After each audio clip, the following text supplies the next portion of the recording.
First of all, good morning to everybody. My name is Alon Peoples. I am the IT support for the MSUAA, along with being the president of the ROTC chapter, and I'm here to help out Daphne with the actual parliamentary training. So again, I'm gonna go over the actual platform called WebEx, and which we use for our virtual conferencing, and show you how we're going to use this actual platform.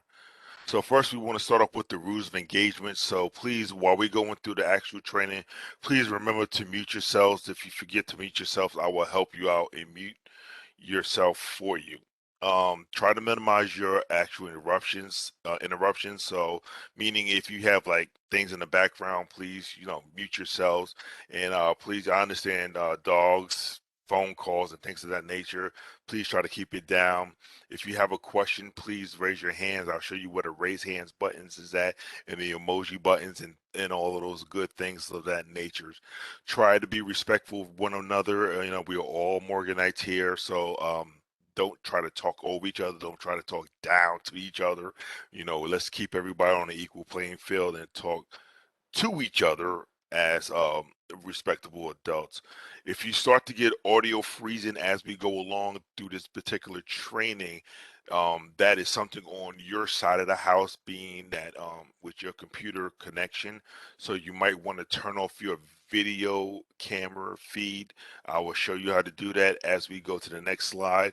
And again, if while we're going through the actual training itself, and you begin to start getting a little belligerent as we go along, you might be kicked out of the actual training. So please remember, let's be respectful of one another. So right here is the actual platform that we are using called WebEx. So it looks a little different on the web version, but it's pretty much the same controls. So on the far left on the bottom, you have the mute and unmute for your audio. Right next to that, you have your mute and unmute for your video. So just look for the microphone or the camera. That is your mute and unmute for audio and video. Okay. So the next thing, if you want to look for the individuals that are in the actual training itself, you can show the participants. That shows a little head and body icon, so you can actually see who is in the actual training itself. And then they show the chat box is it looks like a little chat burst bubble is right next to the participants icon to the left of that. Now, to actually get to show the raise hands buttons, and I didn't show it out here. There is a little icon that shows a little smiley face. That is actually the icons buttons and the emoji buttons. So you click that button there, and another box will jump up, which shows here. You have a couple of icons: thumbs up, thumbs down, clappy hands, raise hands, and there's also a actual icon now that they just added in the last 15 days of a turtle and a rabbit. So the turtle and the rabbit represents slow down or speed up. So again, if you want the instructor or the presenter to slow down because you're not catching it, it's actually in that emoji section of the icons here. And also, which is another cool feature that we have that worked well with our last workshop, and it's easy to pull out. If you have a question for the presenter, there's a Q&A section. So where you see these three buttons on the far right, there's going to be a Q&A section. And what you want to do is when you click on that Q&A section, you want to make sure you say submit for presenter and host. So if you got questions, you want to present it there, so it actually is easier for us to pull it out and we don't miss those questions. All right. So from there, we'll turn it over to Daphne. Daphne? Oh, we have a question. Yes. Gaynell? Hold on. My question is, where are the dots that you mentioned? I don't. Are they the ones next to my visual? Those three dots? I can't tell. They should be the three dots. The three dots. Which three dots? So there's You said two. look at the three dots and click on it, and I lost you because I'm looking for the three dots and I didn't hear anything else you said. So the three dots for the question and answers should be to the, if you're looking at the screen, it should be to the right of the chat Okay, I see button. question and answers, fine, but I don't see the three dots, and if you don't know what I'm talking about, maybe we don't need it. Okay, So yes, so it's either three dots or but it should be Q&A. I'll see that That's part. all. Yeah, Okay. yep, thank you. All right. All right. So let me get out of this. Let me stop share. Daphne, are you ready to go, ma'am? Yes, but before I begin, on behalf of our president, the the Alumni Association President, Michael Bell, our second vice president, is going to just welcome everyone real quickly. Michael Bell. Good morning, everyone. And Daphne, thank you. Alon, thank you. I want to welcome everyone to this training. I'm pretty sure this is going to be a good training session. This is one of the outtakes from our training sessions that we had a couple, training workshop we had a couple years ago. So I welcome everyone on behalf of our president, who is attending the funeral of the mother of our former Treasury Secretary, Evelyn Davis. Her mother passed. So thank you very much, and let's have a good training session. Thank you, Mike. Welcome, everyone. I am Daphne Elder. I am the Bylaws Committee Chairman, and on behalf of the President and my committee, I'd like to welcome Ms. Mona Calhoun. I'm going to give you a brief introduction of her bio. Mona Calhoun is a professional registered parliamentarian and has been a member of the National Association of Parliamentarians, NAP, for more than 15 years. She has held several leadership positions in the community, within her profession and in NAP, and on the local and national level. She currently serves as the president of the NAP Board of Directors and chairman of the Professional Development Committee and the Policy Committee. She has served as a parliamentarian, presiding officer, and provided consultation services to several local service and community organizations, Greek letter organizations, student government associations, homeowners associations, and for boards and annual meetings of the national and international associations. Her services include, but are not limited to, helping organizations with meeting management, meditation, training, and reviewing and revising policies, procedures, and bylaws. Mona has presented workshops on parliamentary procedures at several conferences in the community and for sorority and fraternal organizations. She also graduated with a PhD in psychometrics from the Morgan State University this past December. So we'd like to congratulate her on that as Dr. Mona Calhoun. Welcome, Dr. Mona Calhoun. Thank you. Thank you so much. It is my pleasure to be here. I do have one correction in my bio. I'm the secretary for the NAP board, not president, not trying to take that on at all. But I am really thrilled to be here with you. And I hope that through this time that there are some things that you will learn. It will be interactive. Does everybody have their Roberts? Because we're going to be going through this. We're going to be turning to some pages. So if you don't have it, that's okay. You can take some notes and make some references. But I don't want it to be just me talking. I want to hear from you. I do have quite a bit that I plan to cover based on some information that's been shared, or some things questions that you may have had answers to. But if I see that there are more questions than there's more interest in the questions and the answers than the presentation, I'll just quickly go through it, or I'll cut some things out, because I really want to be a resource for you. You may see me looking over to my left. I'm looking at, referring to notes, so not paying attention. I'm just, or distracted, but just to pay. I have two computers up. We got tip from our tech guy. So I have 2 computers up. So if you guys are ready, then I'm ready. And I will ask you, we're going to use the Q&A as was mentioned for questions directly to me. If you have, just general comments you want to make, feel free to put those in the chat. I'm going to be monitoring and watching for the hand raises. If I miss it, hopefully Daphne can assist me in making sure that I don't miss someone. All right.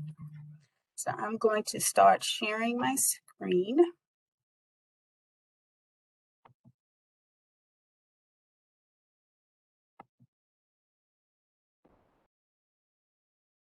Okay, can you all see my screen?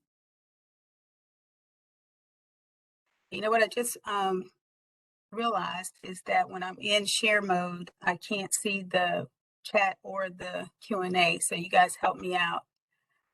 See your screen. Yes. Okay, all right. So help me out with if anybody wants to be recognized or has to, has the rabbit or the turtle coming across.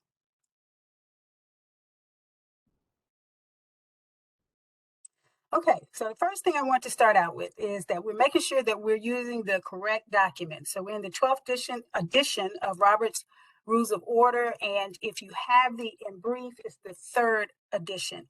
I do highly recommend that if you're serving in the role of an officer, that you do have the larger document just because it's more detailed.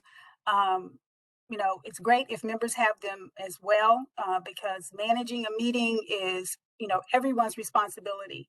But if you're just not so inclined, the in brief is also a great resource. Oh, great! I can see things pop up, so that's cool. So, first question: why do we have rules? So we know rules are intended to protect the rights of the majority, the minority, individual members, and absentees. And you're going to see that the way I've structured this, starting with the very basics, and then working my way up, because I understand that there's some on that are more experienced than others. In parliamentary procedure, there's some that are even newer to organizational meetings and things of that nature. So I'm not trying to insult anyone's intelligence or anything like that. I just want to try and cover the levels, all of the levels. But I think it's very important to start here in understanding why we have rules. I mean, we may have an idea based on things we have experienced. But it's good to know why we have them and why we need them, so that when we are reading them or studying them, we understand the purpose. And so it establishes structure and manner of operation, and we're going to look at how the rules do these things. Minimizes disagreements or misunderstandings. Anything else? Can anybody think of anything else of what rules do, why we have them? Do you put it in the chat? Or if you raise your hand and come off mute.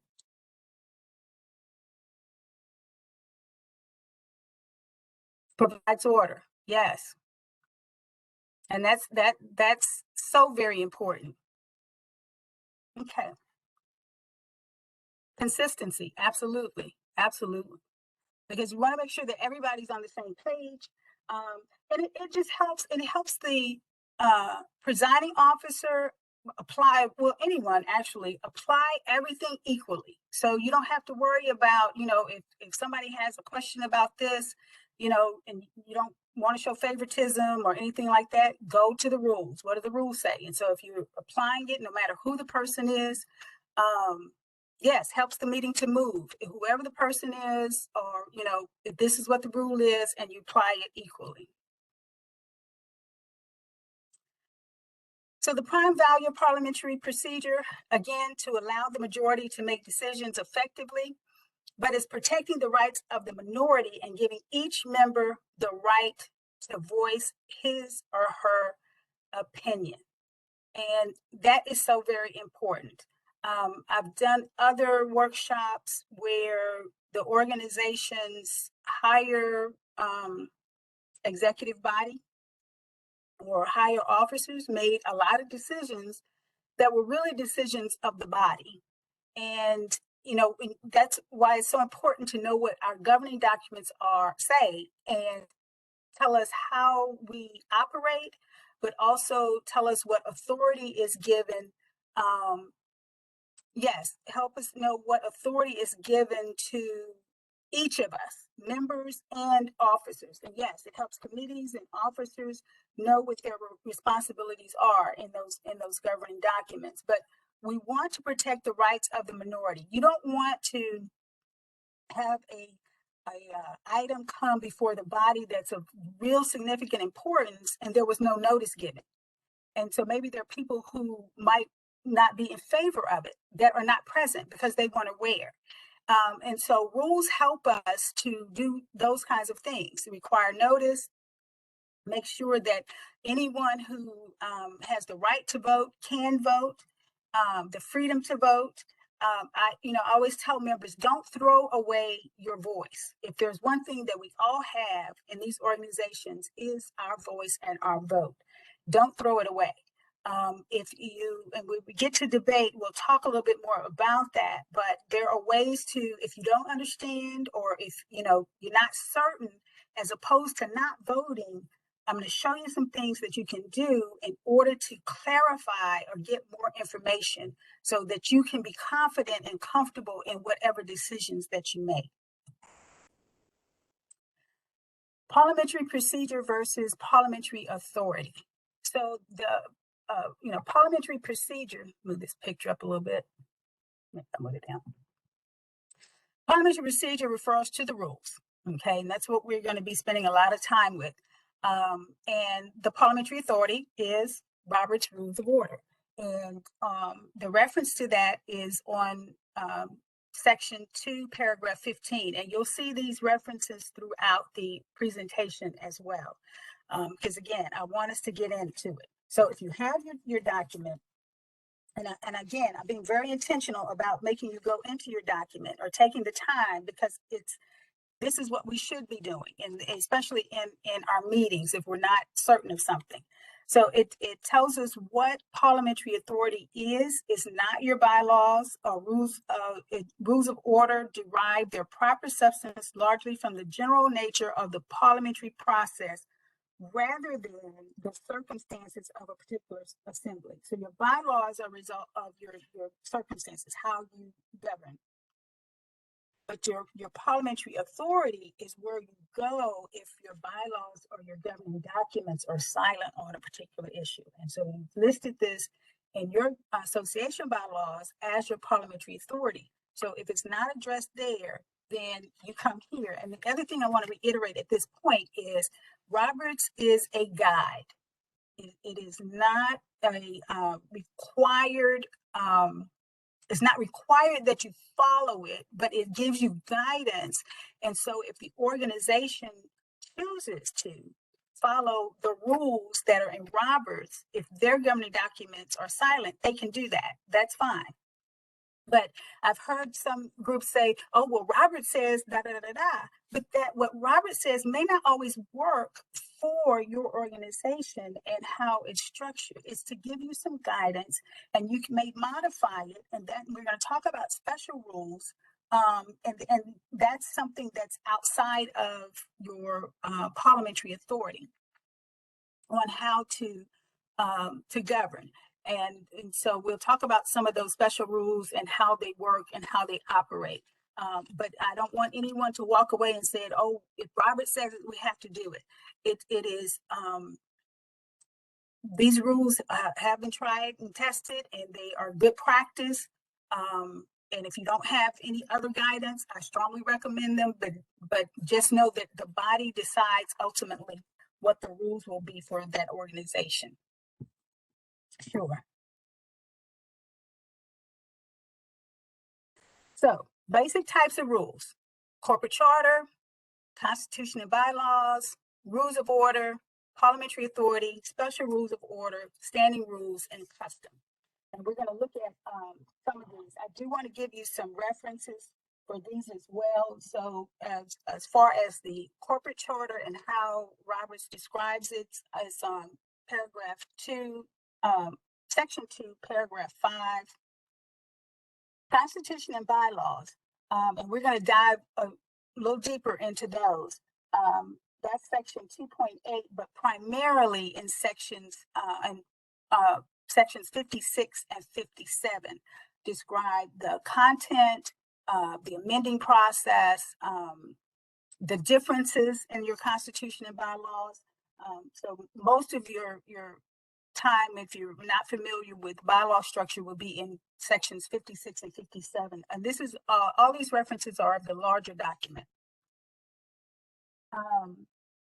So your Constitution and bylaws, again, describe your organization. They prescribe how the organization functions, rules that cannot be changed without previous notice and cannot be suspended unless that's written within that rule.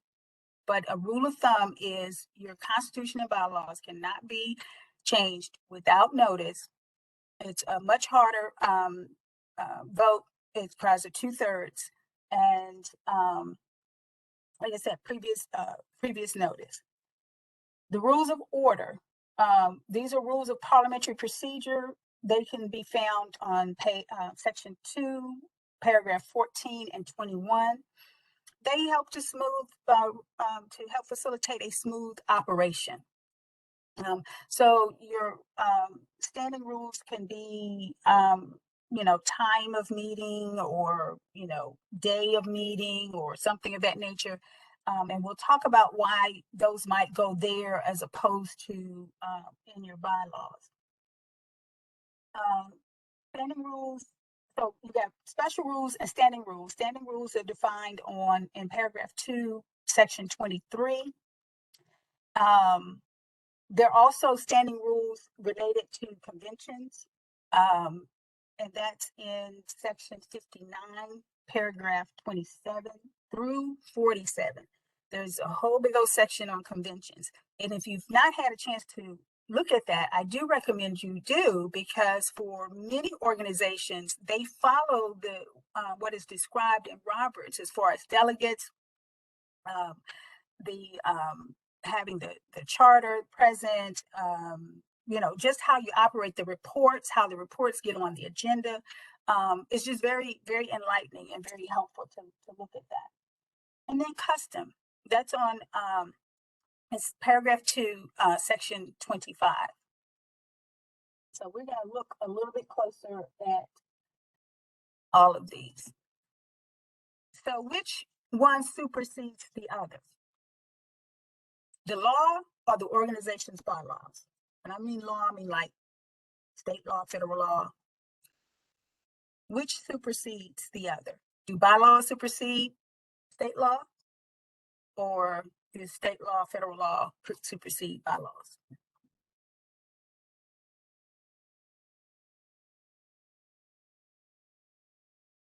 Law. Right, state and federal law, absolutely, absolutely. So that's another place that members may not think to look, particularly when they're organizing. But even after they've been established, it's good to know what the state and federal laws say about how your particular organization type functions, or what rules you have to follow within that state or federal. In the case of federal, one of the things that, we discovered when we went virtual, when the pandemic hit, is the National Association of Parliamentarians was chartered out of, oh gosh, it went just right out of my head. And it's going to come back to me. In another state. And I'm kind of laughing at myself that it's out of my head like that. But it was chartered in another state, and that state did not allow certain things for organizations to do. And so we petitioned and changed it to DC because DC gave us more flexibility. We also petitioned for an extension because it did not address electronic meetings. And so they extended the rule for electronic meetings to be held actually till February, I believe. And so organizations were encouraged to put within their bylaws that they can meet electronically, because without that in there, you really technically did not have the authority to do that. And that was coming from those state and federal laws. And so that's where we see organizations have included the ability to meet. Missouri, I knew it was going to come to my head, but that's where we were initially chartered, and now it's been moved to DC to allow for that. But it's important to know that homeowners organizations, even alumni associations, they're all in their state and federal laws. There's some specific guidance as to how they're to operate and be organized, and so you want to be familiar with that and make sure that you're not violating those rules. When is a corporate charter required? And this may vary, but when is a corporate charter required?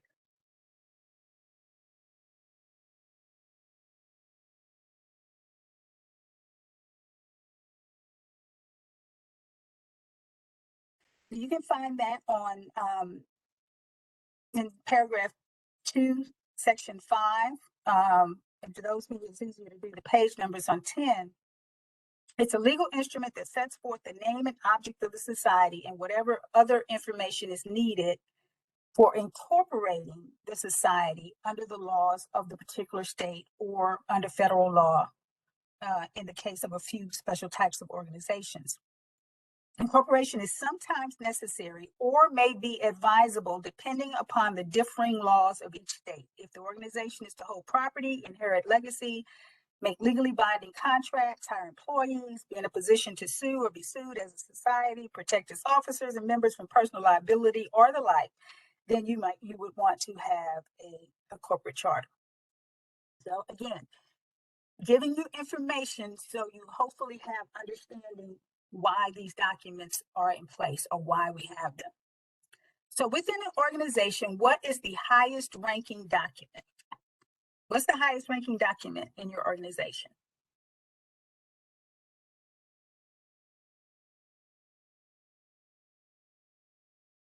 Okay, I see bylaws. Anybody else? Constitution. So because you have, yes, Constitution, because you have a Constitution and bylaws, your Constitution ranks higher. And I think I understand that you guys are in the process of reviewing chapter and even the association bylaws. And as I was going through them, I saw a few things, and I will definitely share those with your parliamentarian. But your Constitution ranks higher. So Janelle, federal law is higher than your organization's documents. That is correct. But when you talk about the organization, once you're in the organization itself, the highest ranking document within the organization, gotcha, is the Constitution. What are some provisions included in the bylaws? Everybody should know this, because everybody has seen your bylaws, haven't you?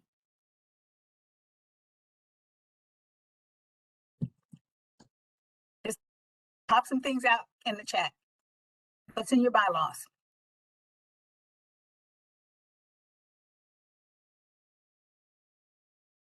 Uh-oh, it's kind of quiet. I don't see nothing popping up. Chapter committee, okay. Meeting dates. Meeting dates are in your bylaws. Okay. Meeting time and places. Okay. Purpose, yes. Name, the mission, purpose, financial responsibility, object, okay? Duties of officers, good. Now I paused when I saw voting board members, the time. Now I know that organizations will put in their bylaws, that they meet in June, or their annual meeting is June, because that's a set time that you really don't want to change. And I know that the Alumni Association has homecoming and alumni day, and you want to be cautious about being too specific on the meeting date and time in your bylaws. Because if you have to change them, if you have to change your meeting day, you now have to get that you got to give notice, and you got to get 2/3 vote to change that section in your bylaws. Otherwise, technically you're bound to it. Let me say that. You should be bound to it.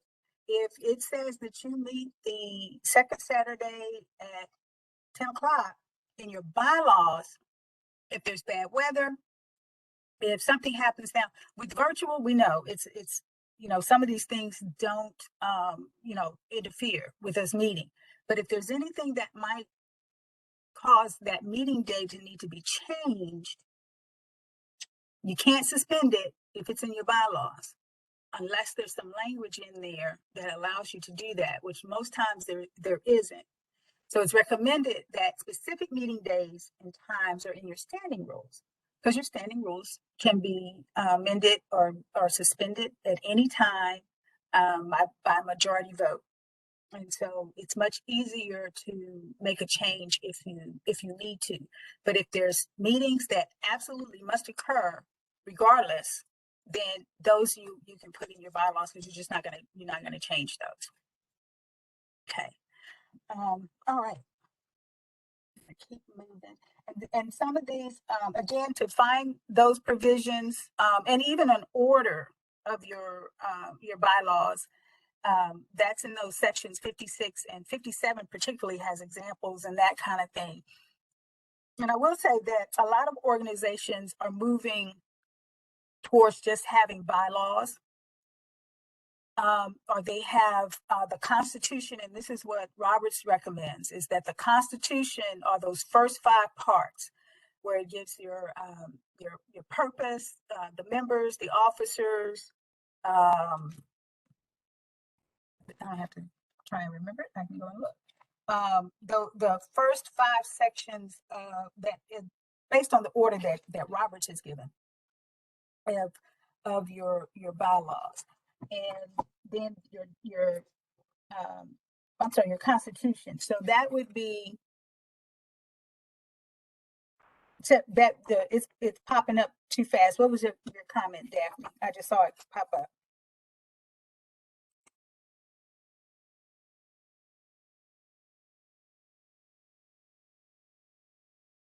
I can't hear you if you're saying something. If you put it in your bylaws, what your authority is, it's just, to me, I guess it's best to try to stick to it, because when someone starts saying, hey, we didn't got to do this because we don't have to, then it just gets crazy for everyone to say how it should be done. Mm-hmm. And it gets more messier. It gets mm-hmm. messier when you don't stick to some type of authority. True. So, very true. I know you mentioned saying, hey, you don't have to have this, but if you don't have something, what do you have? So what I was saying is, well, what I was referring to were the meeting dates, and also with the Constitution and bylaws, organizations are moving away from having a Constitution and bylaws. They basically combine the documents. So the first 5 articles, or maybe they have if they have the Constitution, it's the name, the object, the member, I think I was way back when you were mentioning that Robert's rules would be your authority. So if you put it in your Constitution bylaws that it is your authority, you should try to stick to it as your authority. Now, it is not, it's just a book to give you guidance and reference. That's what Roberts is. But if you don't have that, it was provided to the world for everybody to use. If you got some other type of policy out there in the world that you want to use, go for it. But if you put this in there as something you're going to use as your authority, to me, I'm guessing is thinking that it's best to stick to it, because that's what you said. You said in your bylaws, hey, this will be my authority if I don't have something in my bylaws that reference it, or something that's secret, or that's not secret, something that's silent. So, and I know you just mentioned, hey, you don't have to use it, but if you don't use it, what are you using? So I agree with, Yeah, you. so And let me it just creates clarify. craziness when you don't have something. Yeah, let me clarify. I agree with you 100%. It should be, your parliamentary authority should be in your governing documents. But let's say that Roberts recommends, here's an example, why I say it's a guide. Roberts recommends that each speaker, when you're debating, debates for 10 minutes. That could be a long time. An organization may not want their members to debate that long. So that's Robert's guidance, but the organization may decide our members are going to speak 2 minutes on an issue. Right. And And that would be in your standing rules that you would need to put in place for your meetings, not put it in your bylaws. Absolutely. So that's what I mean by you don't have to switch to 10 minutes or go by 10 minutes if that doesn't work for your organization. But absolutely, it should be in your governing documents. And it would probably tell you, right, if it's a law versus a option type of thing, or No, or it doesn't. recommendation. So there are some things stated in Roberts where the authors have used stronger language to encourage the use of it, because it is a rule that it levels the playing field. Then there's other parts where it's a little softer. This is what's recommended, or this is how, what's described. And you'll see that when you look at those things, anything that would affect the member and their rights, you'll see a little bit stronger language in it for that.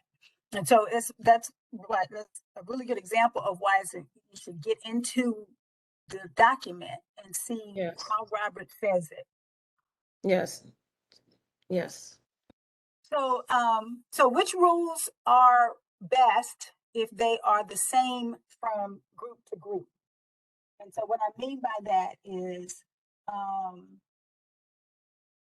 and this takes us back again to our parliamentary authority, and in paragraph 2, section 14, rules of order, on page 13, the term rules of order refers to written rules of parliamentary procedure formally adopted by an assembly or an organization.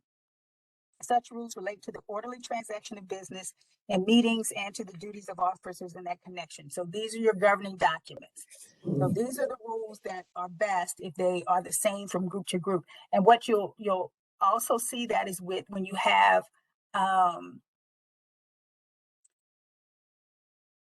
okay, I have, and I'm not sure what this means, so help me out. I've got a note that says annotation request. Should I decline that? Yes, so yeah, decline that. Somebody's trying to take control of your screen. Just decline it. Oh, okay. All right. If you need to do the rabbit, I'll speed up. Don't take control. No, you're fine. Just decline that. Okay. So maybe the member needs to do something, because I keep getting the request. They might be accidentally hitting something. So that we know that the purpose of special rules is also in that same paragraph. And these are rules that deviate or supersede rules and the parliamentary authority. So this goes back to what I was just explaining. So special rules of order supersede any rules and the parliamentary authority with which they may conflict. The average society has adopted a suitable parliamentary authority, seldom needs special rules of order. And that's true, because if you agree with how Roberts is describing it, then you can, you just follow it once you read it. But in some cases, there are some exceptions. It is sometimes desirable to adopt a rule establishing the society's own order of business. And I believe I saw that in your bylaws, your order of business. A rule relating to the length of a member of speeches, which is the example I gave. A society with a small assembly, such as one having a dozen or few members, may wish to adopt a rule that its meetings will be governed by some or all of somewhat less formal procedures. And Roberts talks about that, even how we use Robert's rules in committee versus in the larger assembly. So you might have those kinds of deviations. And let me also just say, even for the officers, Roberts has described the officers, the minimum officers that should be present or should be in place. It says the president, the secretary, and the treasurer. And even the treasurer is not as high a priority as the president or the secretary. In your bylaws, it says that what your quorum is, and it should include at least the president or the vice president, which is again different from Roberts, but that is what the organization has chosen. Some organizations are so small they cannot have all the array of officers that's prescribed in Roberts. So they may have the president, secretary, a treasurer, and that might be it, because they don't have enough members. They might not have a vice president. They may not have a sergeant at arms. They might not even have a parliamentarian. So those are kinds of things where, when I say Roberts is a guide, and to use it as it fits your organization, but you can't modify it. All right. Rules that relate to administrative details, those can be found. These are, again, the standing rules that we've been talking about, and that's paragraph 2, section 23. They're related to the details of the administration of the organization, can be adopted or changed upon same conditions as any ordinary act. Such a rule might be one setting the hour at which meetings are to begin, or one relating to the maintenance of a guest register. Those are some things that you might have in your standing rules. Okay, and they're not usually adopted at the time the organization is formalized, but it's something that comes along because you recognize this is something you need to add as a rule. What happens if a custom conflicts with a written rule? So let's talk about custom. What is custom? That's true. It's not a drawn out document. And sometimes standing rules can get too long, and it's like, okay, wait a minute. Do you really need all that as a standing rule? But what is custom?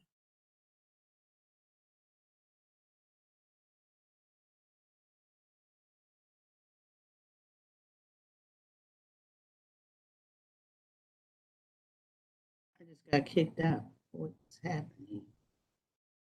Things that only fit your organization. Somebody said something about what is done. I missed that comment.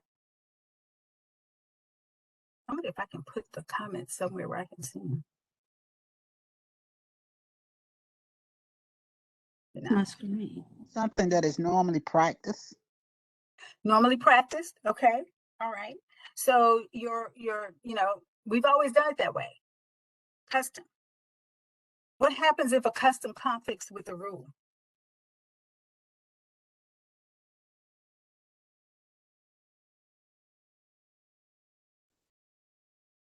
The box breaks. Issues, absolutely. Well, what does it have to be issues? Does the box have to break? Bottom line, if a custom conflicts with the rule, the custom, they say, falls to the floor. The custom is not followed. If you want the custom wins or change the rule wins or change the rule. Absolutely. If you want to follow the custom, make it a rule. You can add it to your bylaws, and you can add it to your standing rules. But it's when it conflicts, you have to decide which one do you want, and then just make it a rule. Who should have a copy of the bylaws?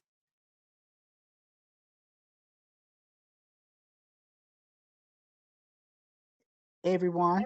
Everyone. All right. I love to see that. I love to see that. Excellent. Excellent. Because I have done presentations where, um, so, so I did see, oh, did I just give my power away? I didn't intend to stop sharing. What did I do wrong? There we go. What I did see was all financial members. I saw that pop up. And actually, your bylaws are public now. I mean, the public can access your bylaws, can see your bylaws. They're not any, secret or anything like that.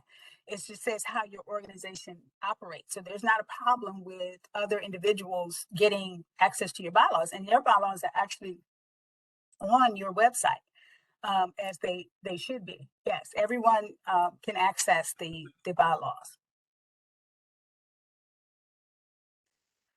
How are rules enforced? So we have point of order, and you guys may be familiar with point of order, appeal, suspend the rules, and parliamentary inquiry.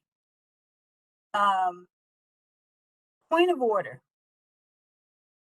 When we talk about maintaining order in our meetings, there are certain rules that allow us to do that and maintain the respectfulness, the order. It just keeps the focus off of individuals, and keeps it focused on the meaning and the purpose. So point of order is one of those where if the chair, president, or a member has stated something that is out of order from the documents, your governing documents, or even your parliamentary authority, if that's the rule you're following, someone can raise a point of order. And that's in section 23, a whole big old section on it. So it's not even just a paragraph, but there's a whole section on point of order, because it's so important that it needs that attention. So when a member thinks that the rules, and I'm on page 233 if you're following along, when a member thinks that the rules of the assembly are being violated, he can make a point of order or raise a question of order. So point of order or question of order, thereby calling upon the chair for a ruling and an enforcement of the regular rules.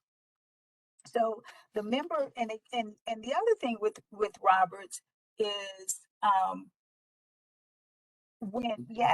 the other thing with Roberts, when it gives you some examples, it gives you further explanation, and so that's why so many pages, or why this gets so much attention. But on page 239, it gives you form and example. And so an example is when a member notices a breach of order that may do harm if allowed to pass, he rises and, without waiting for recognition, immediately addresses the chair as follows: I rise to a point of order. So don't have to be recognized. This is one of those few rules that can interrupt. And it's still going to be stated in a polite manner, but I rise to a point of order. And then the chair recognizes the member and asks, what is your point? And the member, Mr. President, I call the gentleman to order. The chair then asks the member to state his point. I make the point of order that, and so whatever the point of order is, and then the chair rules as to whether or not the point is well taken or is not well taken. In those instances, the chair may need to consult with the parliamentarian if there's something they're not quite certain about. And so they consult with the parliamentarian, or they may not, and depending on whether or not the rule, the member is correct in raising the point or not, the chair will state your point is well taken or is not well taken. Now, there are times when you can appeal the ruling of the chair. And it's not intended that it would be dilatory, but that you really honestly feel that the ruling that the chair has given is incorrect. And so, but before I go to that, let me just say this, that also when the chair is in doubt on a rule, he can submit it to the assembly, or she can submit it to the assembly for decision in some such manner. For example, Mr. Downey raises a point of order that the amendment is not germane to the resolution. The chair is in doubt and submits the question to the assembly. The resolution is, and reads it, the proposed amendment is, reads that, and the question is the amendment germane? And then the body can decide. So there are a couple of ways that it can be handled when a point of order is raised. The chair can consult with the parliamentarian, or the chair can ask the body because they're not certain, and that's perfectly okay. The body decides, and then they move on. But again, the appeal, that's in the very next section on 24. If you doubt the what the presiding officer has stated. So this is what Roberts says: by electing a presiding officer, excuse me, the assembly delegates to him or her, and you'll see Roberts often, most times refers to him, but it's not to be sexist or anything of that nature. The authority and duty to make necessary rulings on questions of parliamentary law, but any two members have the right to appeal from his decision on such a question, by one member making the appeal and the other seconding. The question is taken from the chair and vested in the assembly for final decisions. And so members have no right to criticize a ruling of the chair unless they appeal from his decision. So what that's saying is, and I'm gonna give you an example of that as well. That's saying is the chair makes a ruling. Oh, that's wrong, that ain't right. No, that's not how we handle that. I appeal the decision of the chair, and then another member seconds. So immediately, it's put before the body. So here's an example. I appeal from the decision of the chair. Second, the chair states the decision of the chair is appealed from. Then the chair states, shall the decision of the chair stand as the judgment of the assembly or club or organization or chapter? Or he might say that shall the decision of the chair be sustained? It can be that simple. And then the body will vote, and the vote that is required, so it's not amendable, and a majority vote is what is required. Now, if you have a tie, you can't debate it actually. And somebody may say, I think that the chair is correct and state why, but the majority or a tie vote sustains the decision of the chair on the principle that the chair's decision stands until reversed by the majority. So it's a majority vote. And if he puts the question, shall the decision of the chair be sustained, and the members vote in favor, a majority vote, then the decision is sustained. However, and then if it's voted against, then the chair states that the chair's decision is no, that it was not correct, and might seek some guidance in regards to it. And it may seek the guidance from the parliamentarian, or it may seek the guidance through the members and put it before the members again. Another one is suspend the rules. And this is the very next section in 25. And this is again where it goes into your bylaws cannot be suspended unless it's written in that way, how they would be suspended. But otherwise, your standing rules can be suspended when it's just by a majority vote. And that's why you want to put those things that might not be as permanent, that could possibly change or be influenced, you may want to put in a standing rule. Or maybe you have standing rules for a circumstance or for a period of time. Those can be standing rules, and then if they no longer in effect, then the body can vote to no longer have that standing rule. Then you also have parliamentary inquiry. And this is another one that's really good to use. It's in section 33, which starts on page 275.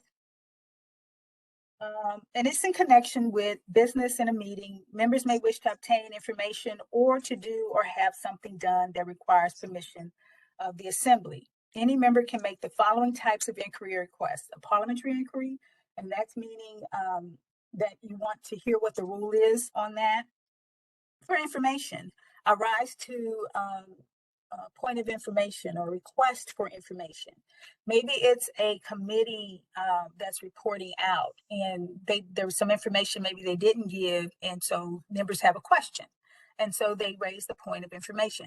The other thing to keep in mind is that when a member is addressing the assembly, they directly address their question to the president or the chair, not to the member.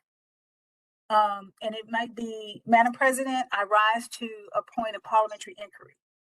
I rise to a point of information, and then the chair will hand off, may answer the question, or the chair may say, I'm going to allow chair of the finance committee to answer, or I would like the finance committee chair to answer that question. Then the finance committee chair answers the question, and then you keep moving. But the reason it's pointed at the chair is, again, to depersonalize it, and particularly because it could be a concern or an issue that this person is really has an opinion about, and you don't want them pointing or shaking a finger at the member or saying, why are you doing that? That didn't make any sense to me, because now you've taken the focus off the meeting and the business and put it on that individual. And so yes, it can be referred to committee, and we're going to talk about that. So these are ways that rules can be enforced and suspended, and we're going to talk about referring to committee. So I think that's just excellent that you asked that question, because it means you're right where we need to be, thinking in the right direction. Mona, we have a hand raised, Gainell. Yeah. Take it off mute. Hold on, I'm sorry. That's up from a long time ago, and I forgot to take it down, so I apologize. I just put my last statement in the chat. I am doing what I'm supposed to do, but I forgot to take down that hand. Sorry. Oh, I'm sorry. Okay. Yeah, I'm sorry. I can't. No problem. And we have a question that's in the Q&A section. The question is, how do you know when to use the majority vote versus 2/3 vote? Excellent question, and I'm gonna answer that for you a little bit later in the presentation. And I'm gonna show you where to find it in Roberts as well. I also have a table, and I'll send it to Daphne. That you can. There's a really great table you can purchase from NAP. Yes, and I'm going to, but I'm going to send her just a document that has the rankings. But I'll also we'll review it in the book. So great question. All right, so let's, so just keep that in mind. Oh, some of the other parliamentary inquiries, you can withdraw or modify a motion. You can request to read a paper, or for any other privilege. All right.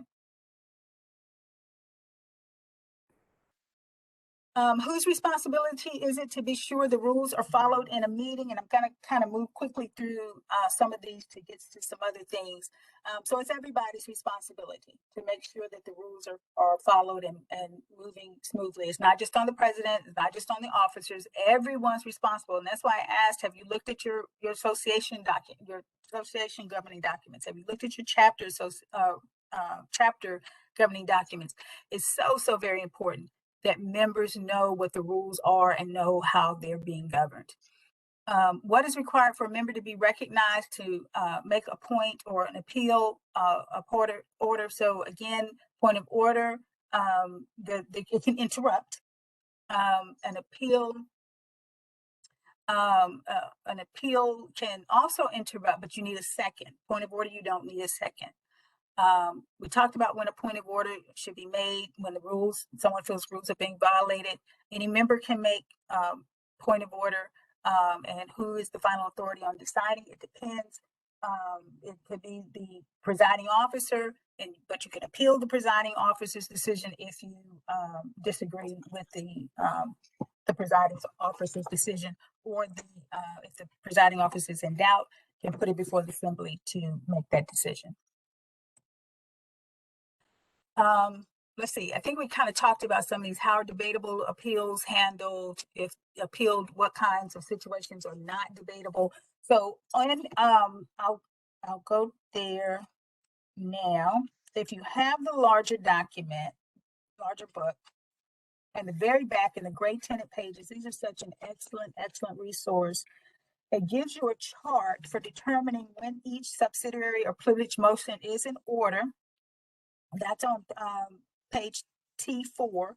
And then if you turn over, so it shows you how to follow. We're going to talk about rankings.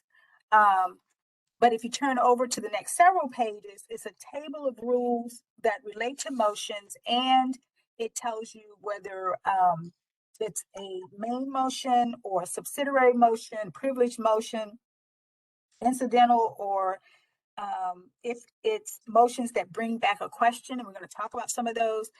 If it's in order when another member has the floor. So if it's something that can interrupt, or if it cannot interrupt, whether or not it should be seconded.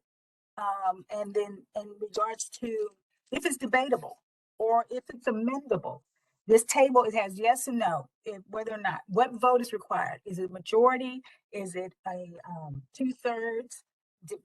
And so it's just an excellent resource. And so for appeals relating to indecorum or transgression of rules of speaking, or to the priority of business, or if made when an undebatable question is immediately pending, it can interrupt business. Is in order if another person has the floor. It must be seconded. It is not debatable. It's not amendable, and a majority in the negative required to reverse the chair's decision. Again, so when the chair says you sustain, if you don't want to sustain, you vote in the negative. And it can be reconsidered. And we'll talk about reconsideration as well. And so those are the rules. So that's with the appeal and the general case. Should a member specify the rule they wish to suspend? Yes. So we know what rule we're dealing with and whether or not it's in order. And when can a member who wants to make a parliamentary inquiry interrupt? So again, we talked about one of those, or a couple of those, the appeal and the parliamentary or request point of order. Those can interrupt. If someone is well, yes, parliamentary inquiry. I'm sorry, the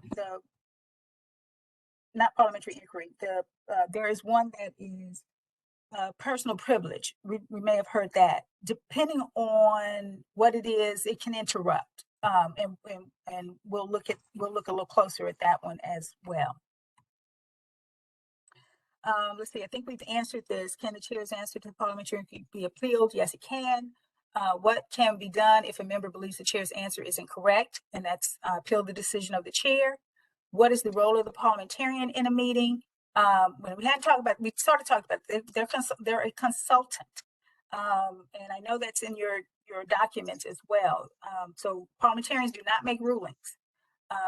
The chair may point to the parliamentarian to respond to a question, but otherwise the parliamentarian doesn't vote, the parliamentarian doesn't get in debate. Unlike the chair, the parliamentarian can't step out of their seat in order to engage in debate. And if there is a parliamentarian who rules on the application of the rules. Again, the chair always rules. The chair rules. Information may be given by members, but the chair will rule based on either their decision, based on what they understand the rules are saying, or having the organization to decide.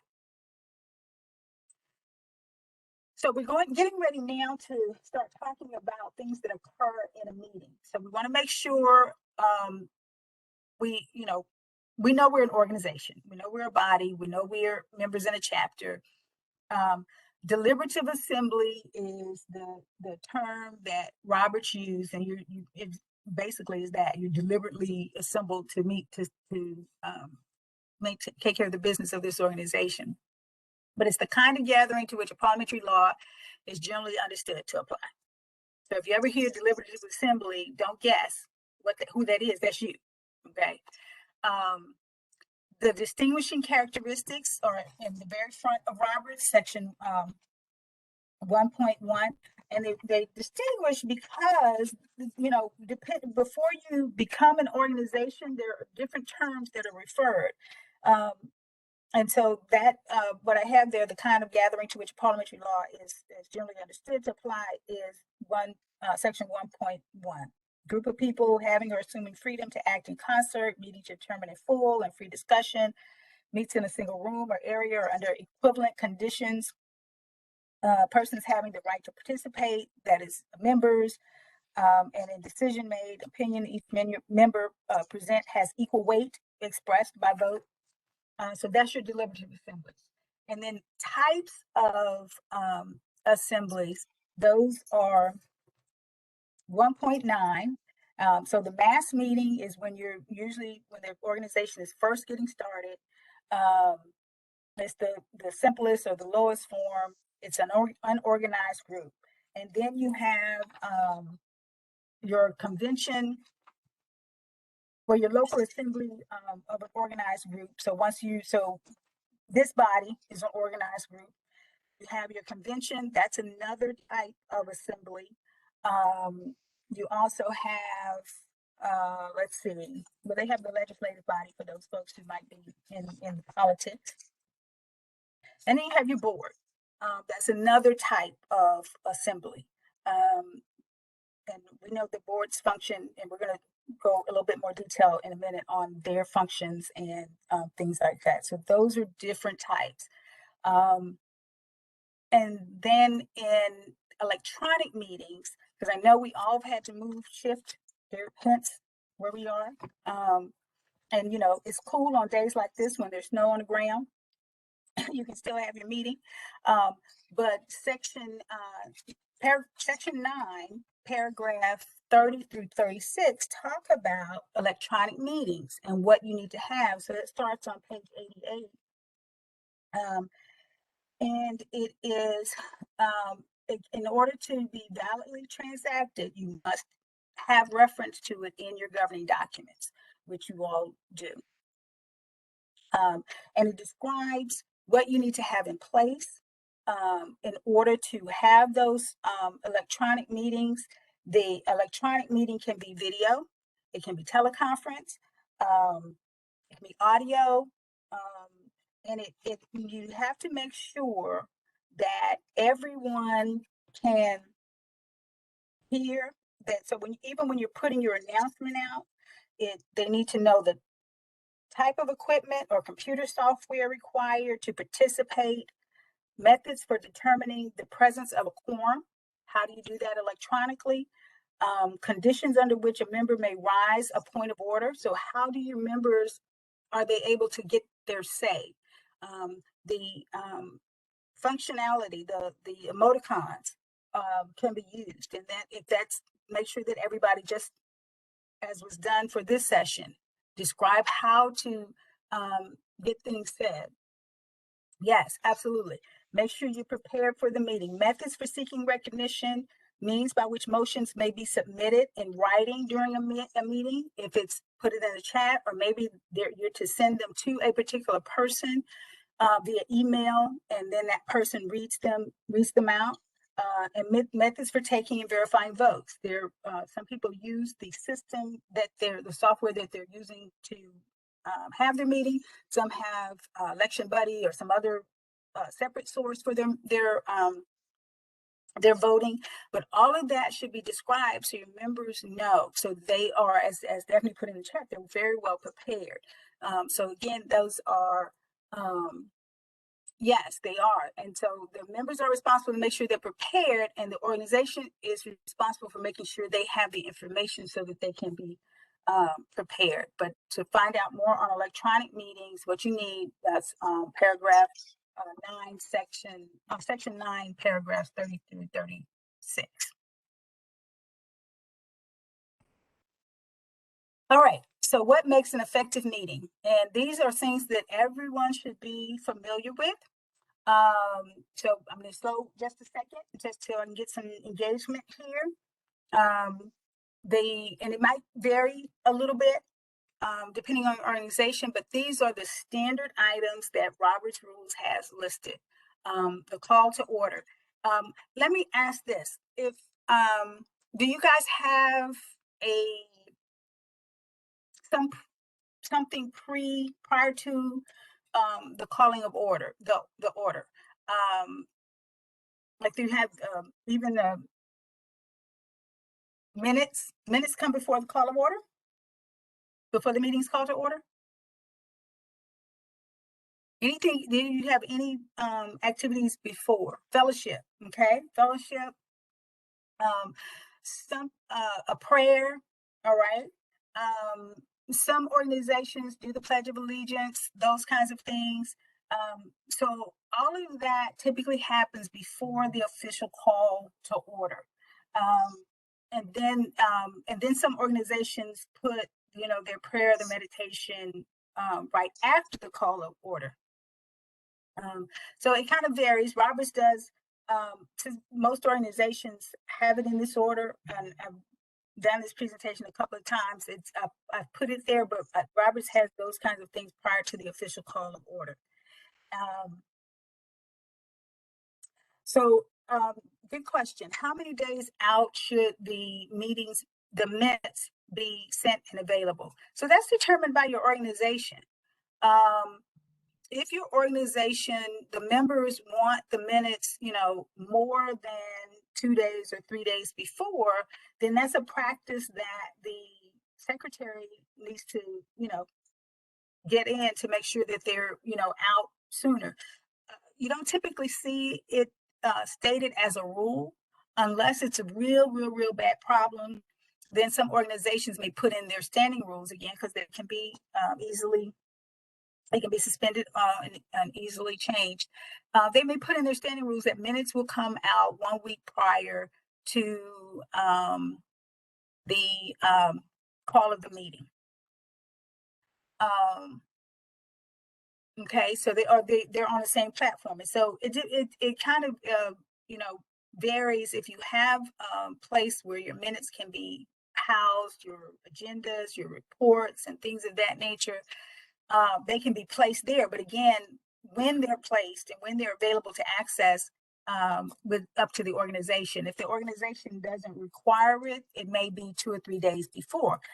Sometimes that's because with the agenda in particular, there may be some things that come to the presiding officer, very close to the meeting day, and he or she does not want to keep, changing the agenda. And so they may not post the actual agenda until a day or two before. But minutes, if your organization is concerned about how quickly they get minutes in order to review them, or if they don't feel they have enough time, you can create a standing rule for that, and encourage that, to get those minutes out sooner. Then you have your officer reports of special committees, special orders, any unfinished business. And unfinished business are those things that were carried over from another meeting. New business is new business. And I always say that if a member has new business they want to bring before the body, some organizations have rules around how to get new business on the agenda, and that you need to, if you have new business, you need to present it to the chair or the president, on such and such date or 2 days before, or, there's no new business. Conventions, you'll see this at conventions. Conventions will have rules where if a member wants to bring new business before the convention body, they have to submit it exactly, so they won't be surprised, but exactly they have to present it maybe on the first day of the convention. And the reason being, especially with a convention, is there might be some time, maybe some time to research or get some information to be able to adequately address or respond. I get concerned when members bring business before the body that the president or the chair is unaware of. And it should not happen, because a couple of reasons. If it's something that is of weight or something of importance, again, there might be a need to investigate or to research. And so by that member not at least giving the chair a heads up, or the chair may already have an answer. Or may have an answer. Maybe that member missed a meeting or something and it was discussed previously, and the chair can just say, oh, well, this is the answer to your question. And so it didn't even need to come before the body. But if the person brings the action item or the item for consideration without consulting or at least letting the chair know I'm bringing this before the body, then it may not be acted on anyway, because it may be determined that, we don't have enough information right here. We will bring it at the next meeting, or we'll address it at the next meeting, or in some instances, I will follow up with you. So it just depends. And Deborah, I didn't see you said if new business, it popped up and then went back down. I don't know if she can come off mute. I think that was it, Deborah. Yeah, yeah. My question was, you pretty much answered it while I was typing it. But my question was, if new business is presented and you don't have all of the evidence, are you able to table it to the next meeting? Yeah, so what you would do, and we're going to look at that, so because we're going to talk about tabling and the appropriate use of tabling, but you're postponing it.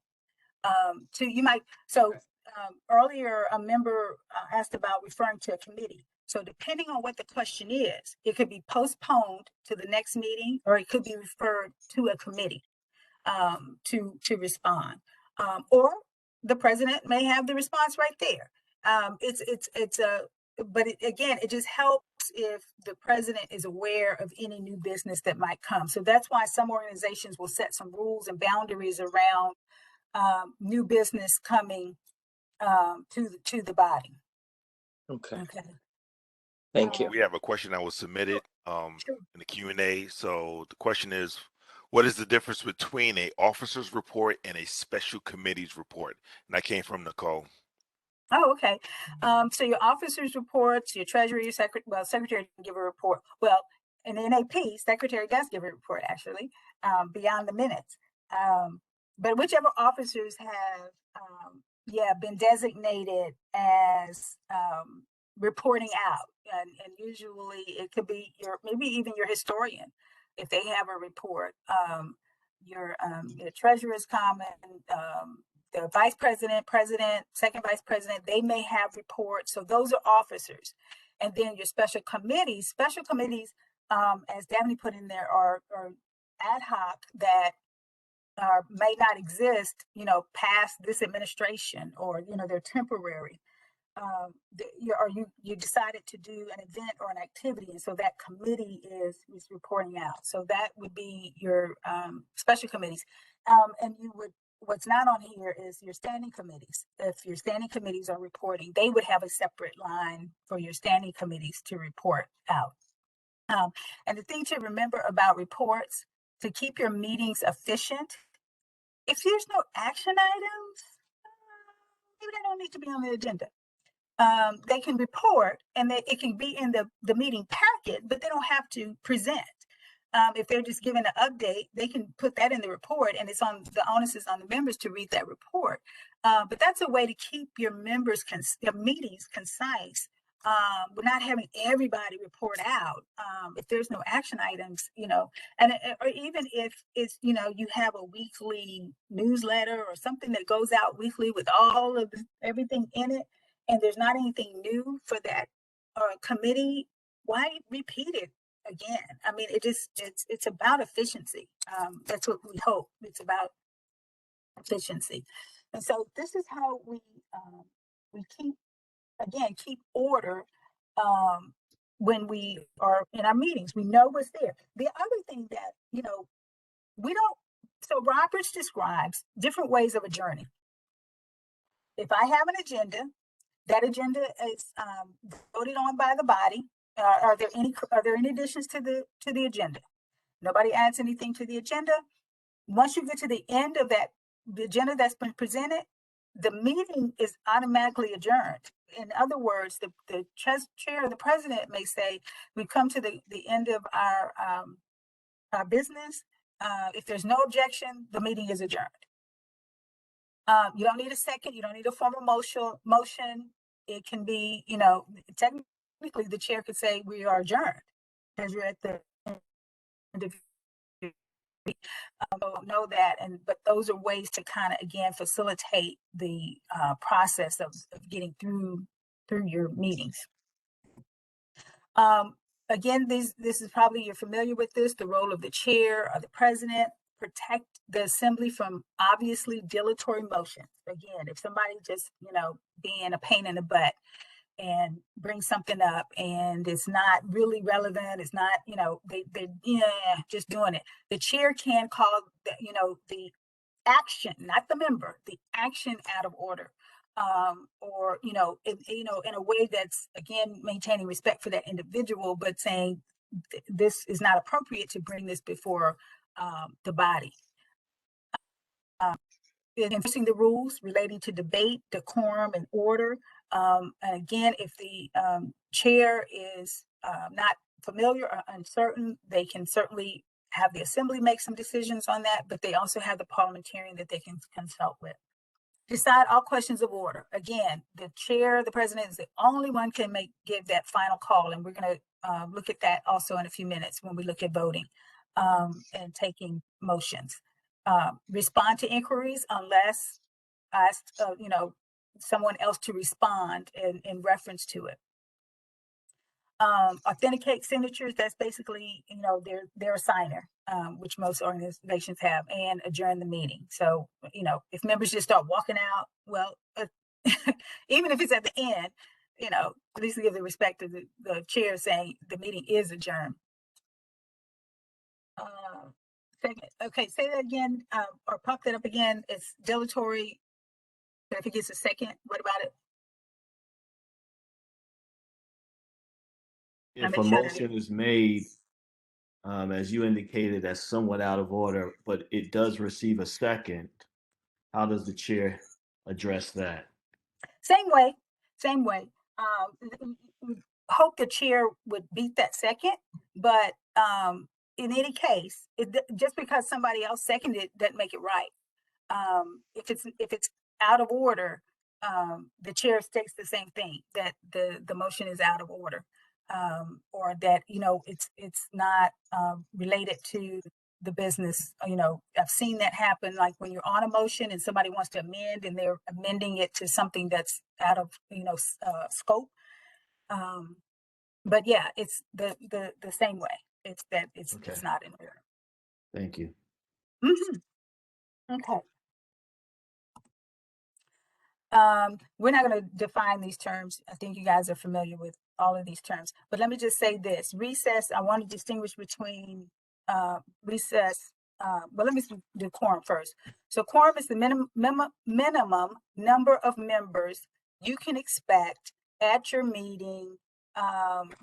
Let's say that it's bad weather. I think it might even say that. And it's section 3.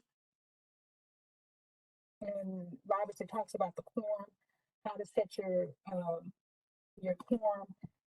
I know that you guys have again, that the number of members for your board meetings and your annual meetings, and at least one of those officers, or at least 2 officers for the annual meeting.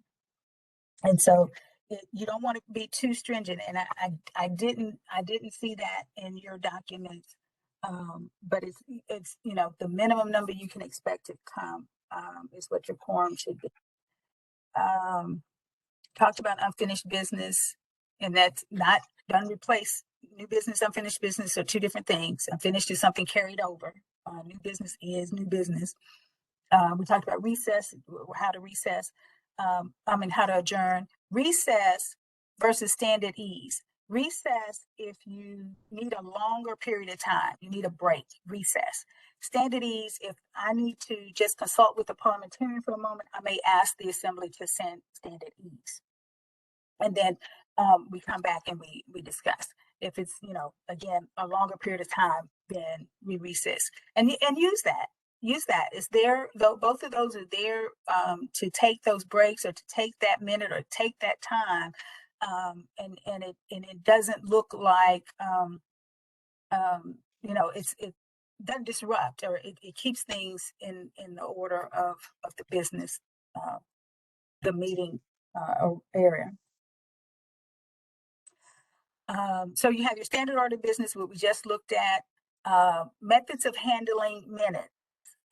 So minutes can also, there are different ways that you can handle minutes. Minutes can be read at the meeting. Minutes can be distributed and expected that the members will read. And so at the meeting, the corrections are just being, are there any corrections to the minutes? There's no reading.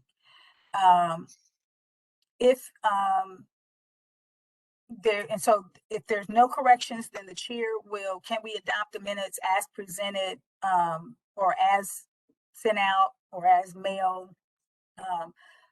Or can we adopt the minutes with corrections, you know, by common consent or general consent? Minutes, if someone has an amendment or revision to the minutes, somebody could say that's not correct. And if that happens, then you take a vote on it as to whether or not what that person is saying, how the minutes should be corrected, is, you know, should be or not. And so even if somebody, you know, just because somebody says it doesn't mean that it has to be changed in the minutes if it's not correct. You don't find that often. You don't find that often. Sometimes it's spelling of names and those kind of things, but just know that minutes can be, you know, somebody could object to the correction that someone is making. The other thing with minutes can be changed at any time. When I say any time, I mean any time. If those minutes were 20 years ago, 40 years ago, 50 years ago, they can be changed. Minutes are filed, but they can be corrected if somebody discovers it. They can. Recommendations, Roberts recommends that recommendations are taken up at the time that the committee chair or the officer makes their report. And if they have a recommendation within it, that they make it at that time. I've seen some organizations hold their executive committee recommendations to the end, or you know, put them all in the president's report or something of that nature. And that's fine if that works for your organization. Roberts recommends that it's at the time that the report is given, because the information is fresh on the members' minds, and it hopefully decreases some of the questions that might be asked if it's postponed till later. When to adopt an agenda and by what vote is, again, a majority vote. If you, the reference is 41, section 41 of when you can adopt the agenda. It does hold you to, it's 58 to 61. Hold you to what's on the agenda when adopting. So, you know, that may be what you do. So by a single vote, a series of special orders or general orders or mixture can be made. That is called the agenda. When an hour is assigned to a particular subject. So this is one of the reasons why you may want to adopt the agenda. If you have a special order or something carried over in the motion, which is called fix the time for that item to come up, you can say what time in the next meeting that item would come up. And so adopting that agenda, it solidifies that. And once you get to that point, even if you're in a discussion or, something of that nature, the chair will pause and say, it is time for us, we, agreed that we would discuss this, what's the pleasure of the body. So if what you're discussing is so important that you really rather continue it, the body can then decide at that point, we're going to finish this and then we'll take up that special order. So again, there's different ways of doing it, of handling your agenda items to make sure, again, that everything kind of stays in order. And again, to be able to do that, section 41 starts in paragraph 58, and it gives you some guidance on how to do that.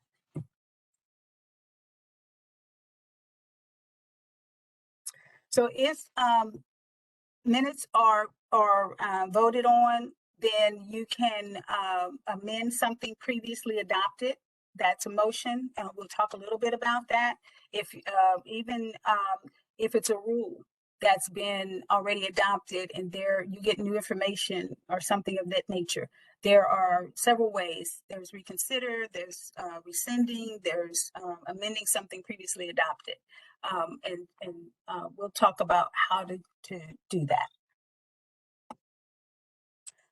Okay, so I talked about handling minutes, give you some references.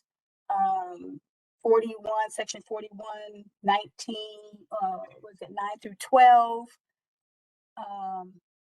Section 48, 9 through 15. And it basically is kind of going over what I had mentioned previously in reading and approval of minutes. A formal motion to approve the minutes is not necessary, although such a motion is not out of order. It can be done after they have been read or after, the reading of the corrections have been made. Are there any further corrections? No. Then can we accept the minutes as corrected, or can we accept the minutes as presented? Let's see, what else?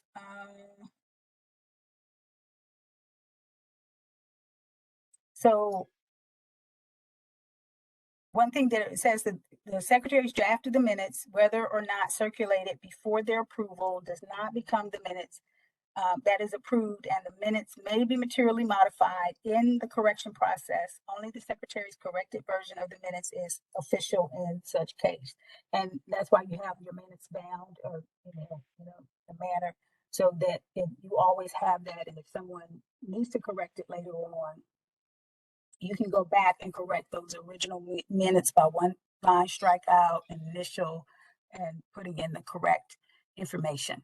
And that's how you would handle correcting your minutes. But as I stated, you can also, and that corrections to minutes, section 41, 12, correction and approval is handled in the usual way as what I described. Are there any corrections? And then you can move on. We talked about the adjourned meeting, and I'm going to find that reference regarding correcting them later. But I'll find that and get that to you as well. Do they allow for electronic corrections? So with electronic, you're saying if you have all your minutes electronic, you don't have any printed minutes. Same way, you can use the functions like strikeout, and then put it in, type in the correction, but you don't obliterate. You don't take out what was originally there. You just strike it out. Did that answer the question? Okay. All right. How do members get their say? I thought I took all these little fancy stuff out. I didn't want that in there. So we make motions. A motion is a proposal that the assembly take a stand or act on some issue. Very simple. That not anything, everybody has the right. They can introduce ideas, things of that nature. Most times our motions, our actions come out of a report Only on rare occasions does a member bring forth a motion under new business. Usually it's out of something else. So there's several types of motions, and this is where you can read more about each one of the motions. Main motions is where we kind of lay, where most things happen. We introduce that the group, it's proposed that the group have a fundraiser of some type. That's your main motion, that they have that fundraiser. And then we're going to go through the steps. So let me not jump ahead. But the main motion is again where we normally see things happening, what we're most familiar with. Subsidiary motions, these are your amendments. This is the second type of motion that we are familiar with. They change or affect how the motion is handled. And so the main motion introduces new business, and then the subsidiary assists in handling or disposing of that main motion. Then we have our privilege motions. Privilege motions do not relate to the business, but they have to do with special matters of immediate and overriding importance, which without debate should be allowed to interrupt the consideration of anything else that's going on. So these concern special or important matters. Perhaps the temperature is too cold in the room. And with privilege motions, these are things that interfere with the members being able to engage and be a part of the meeting. And so that's why they can interrupt. Or, if someone is arriving, that's a speaker or something of that nature, that might occur there. Incidental main motions are motions that arise out of a special motion. So let's say perhaps that the privilege motion, I said special motion, I meant privilege motion. Let's say that the privilege motion is that there is somebody's car outside is smoking. And so the member comes in and says, I raise a point of privilege, and the chair asks, what's your point? And the member says, Johnny's car is smoking outside. And so the incidental main motion that comes out of the result of that might be a recess. The president calls a recess so Johnny can go check his car out. So incidental main motions may come out of, depending on what the privilege motion is. Privilege motion might be that we need to, it's getting long in the hour, or, the weather is getting bad. And so the motion that comes next, because you're still in business, you still have some business to conduct. The incidental main motion that comes out of that privilege motion might be to fix the time to which to adjourn. Fix the time to which to adjourn is saying, we're going to stop right here and we're going to adjourn our meeting to such and such date, or such and such time, if you need to transact this business before your next regular meeting. And so you'll fix the time to which to adjourn. And then someone may say that every item left will come at this particular point in time in that agenda. And so it is telling the members what's going to happen and when it's going to happen and when you're going to pick up the rest of that. And it again, depending on what it is, the chair then may adjourn the meeting, or somebody could call for the adjournment of the meeting, knowing that these matters will be picked up later. Then you have incidental motions. So that keep that distinction: incidental main motions and incidental motions. And incidental motions relate to the pending business. And so keep them, again, I guess to distinguish. You got your privilege motion that doesn't necessarily relate. Out of your privilege motion might come an incidental motion. Incidental main motion. And that's to recess or to do something to handle whatever that situation is. But your incidental motion relates to the pending business in different ways. The questions of procedure arising out of a commonly or pending motion, but sometimes another motion or item of business, such as a point of order, an appeal, those are incidental motions. Objection to consideration of the question. Those are incidental motions. So they relate to the business, but it's not, so that's how you distinguish between privileged motions and those incidental main motions. Those don't necessarily relate, but incidental motions do. I want to appeal the decision of the chair. I have raised a point of order, okay? And so that's what those questions and procedures that arise out of other motions. So you could be discussing something and then I appeal the decision of the chair, okay? Other types of motions, and this is where we talk about the minutes or even, you know, a motion in action that's been taken.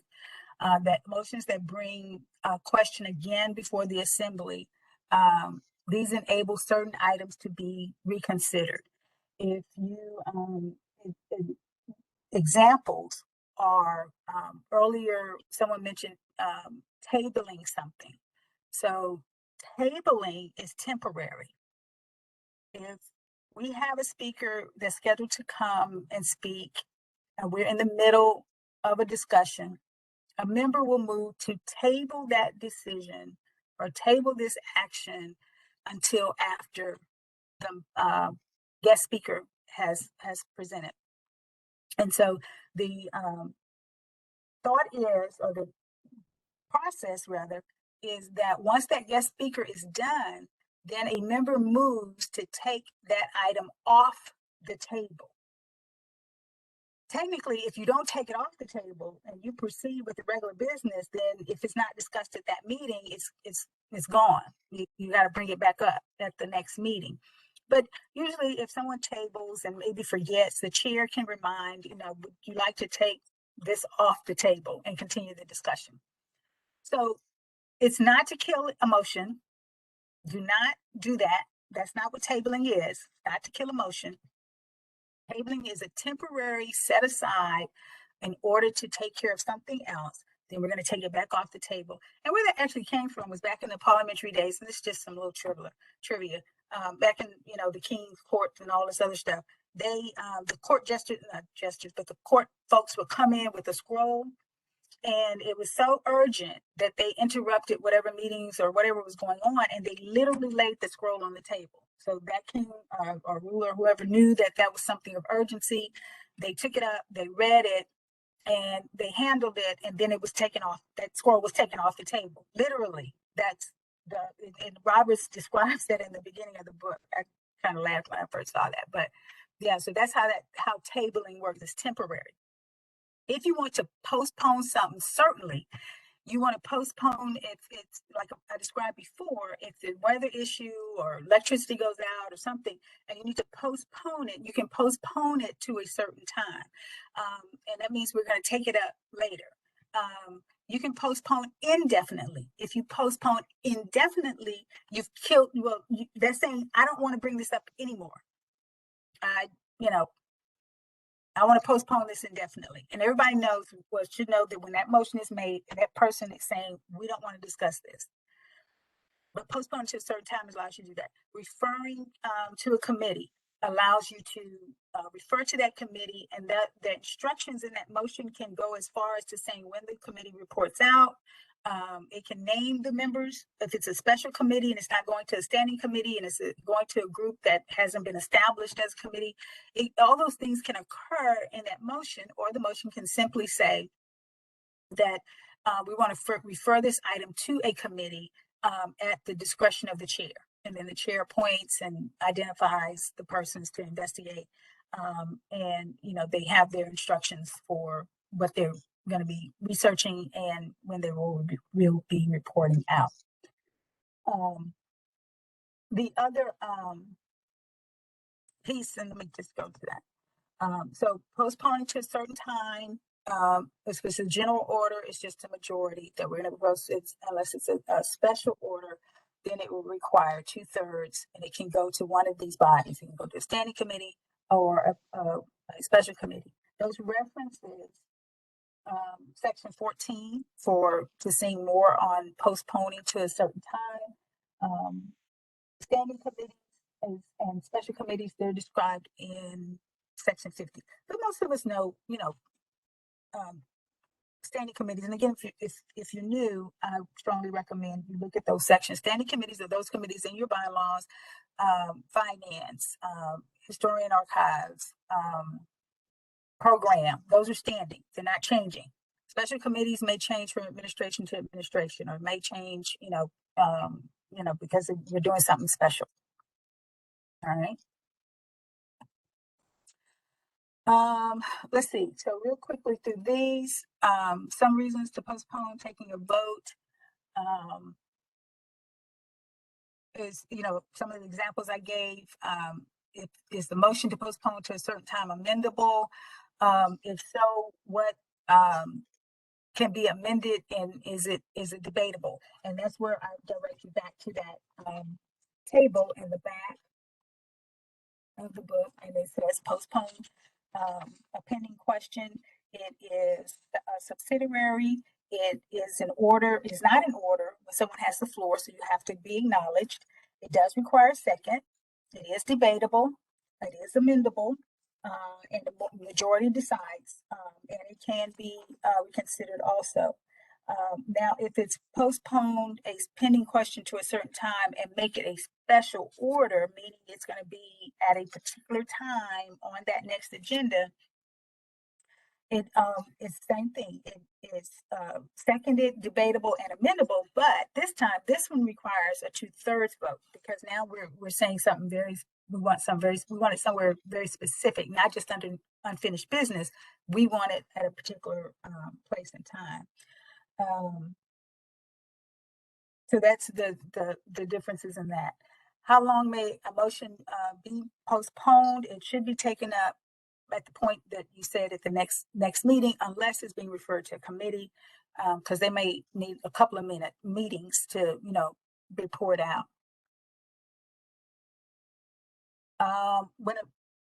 Say that, Daphne, because I caught part of it, but I didn't catch all. I caught all of it.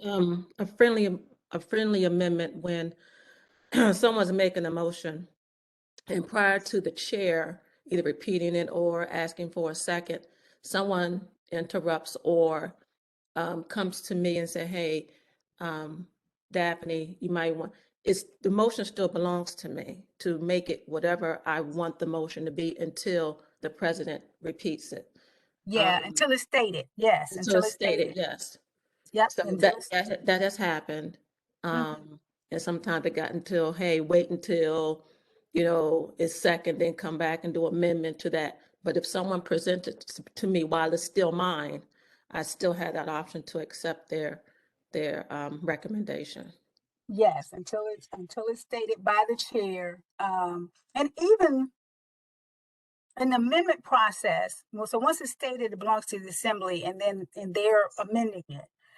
But yeah, the other thing about that, before it's stated, when I mentioned the objection to consideration of the question, if a person makes a motion and somebody does not want it to get before the body at all,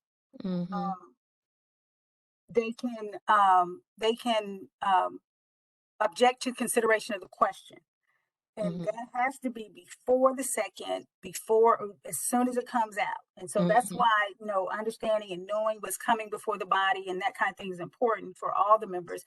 If objection to consideration is raised, that's saying, I don't want this discussed. I don't want it at all. And it's another one that, you got to have a section for it, a second for it.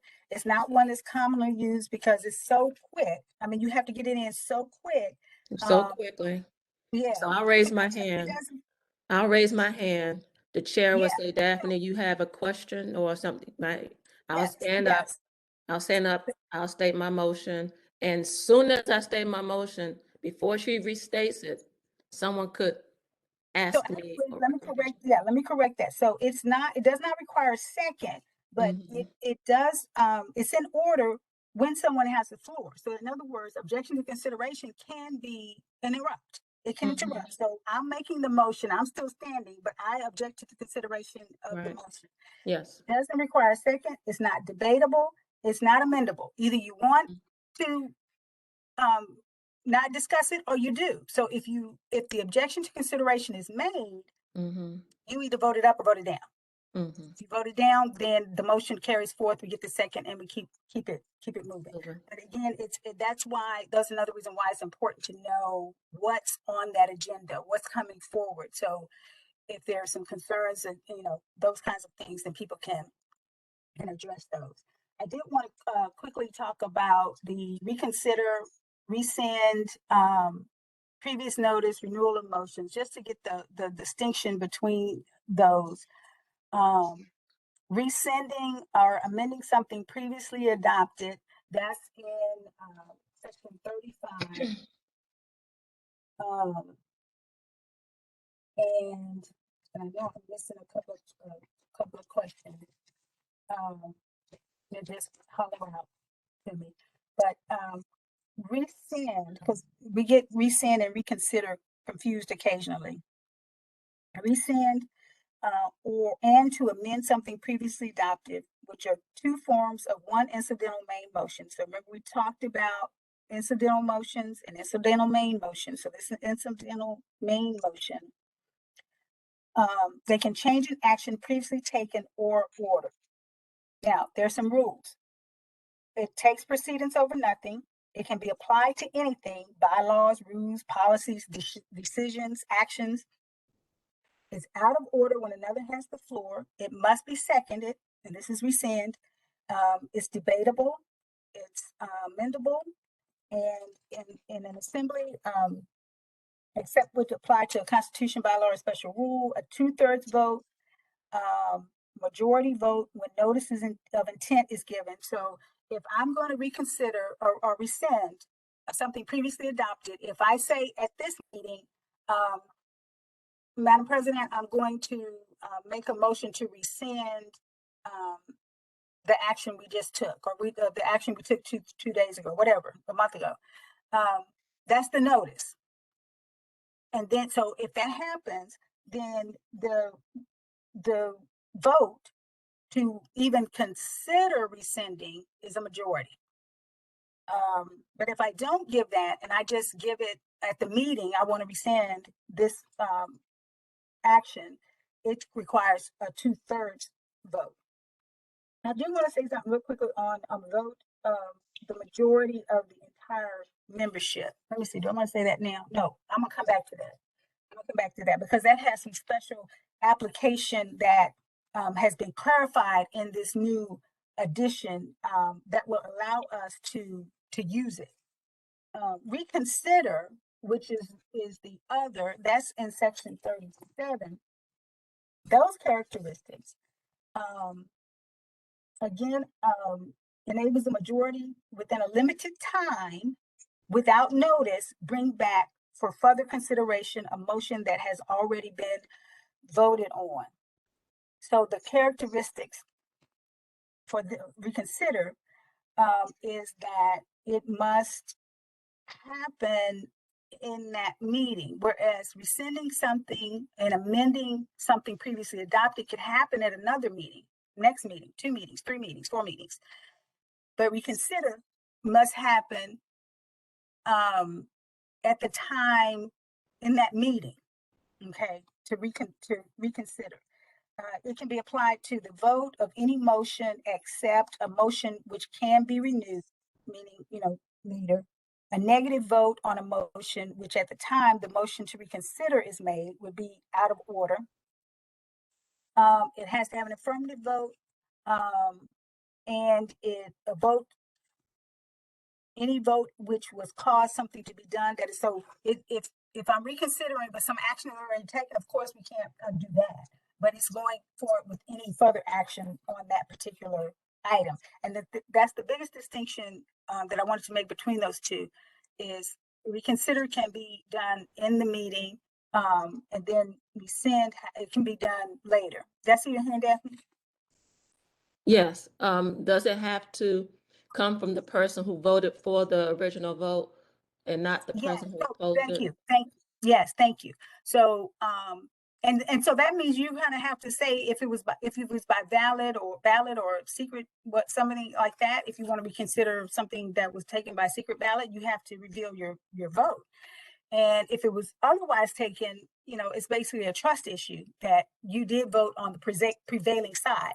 Prevailing side can be in favor, or it could have been against. The majority of nay, you know, got the vote, or the majority were in favor. So whoever was on the prevailing side are the ones that can raise this. So if you weren't on the prevailing side, but you want to reconsider, then you got to talk to somebody who voted on the prevailing side. And it's I think now if somebody questions you and says, no, I was sitting right next to you, you didn't, then you know it can't come forward.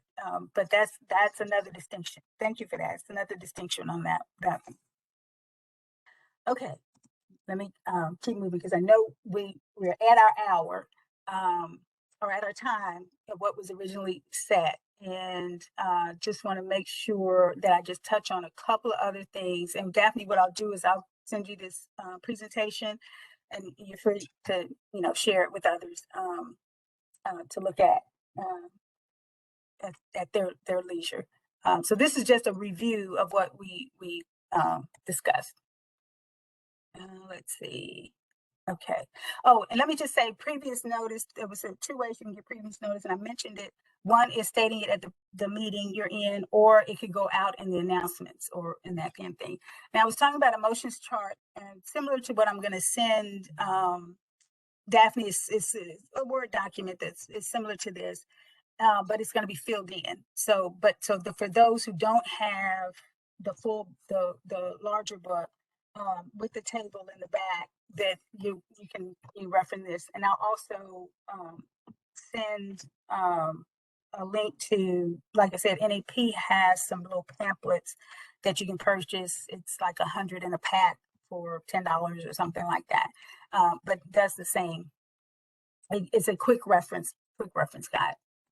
You can also, somebody can make, it's in several pages in the larger book.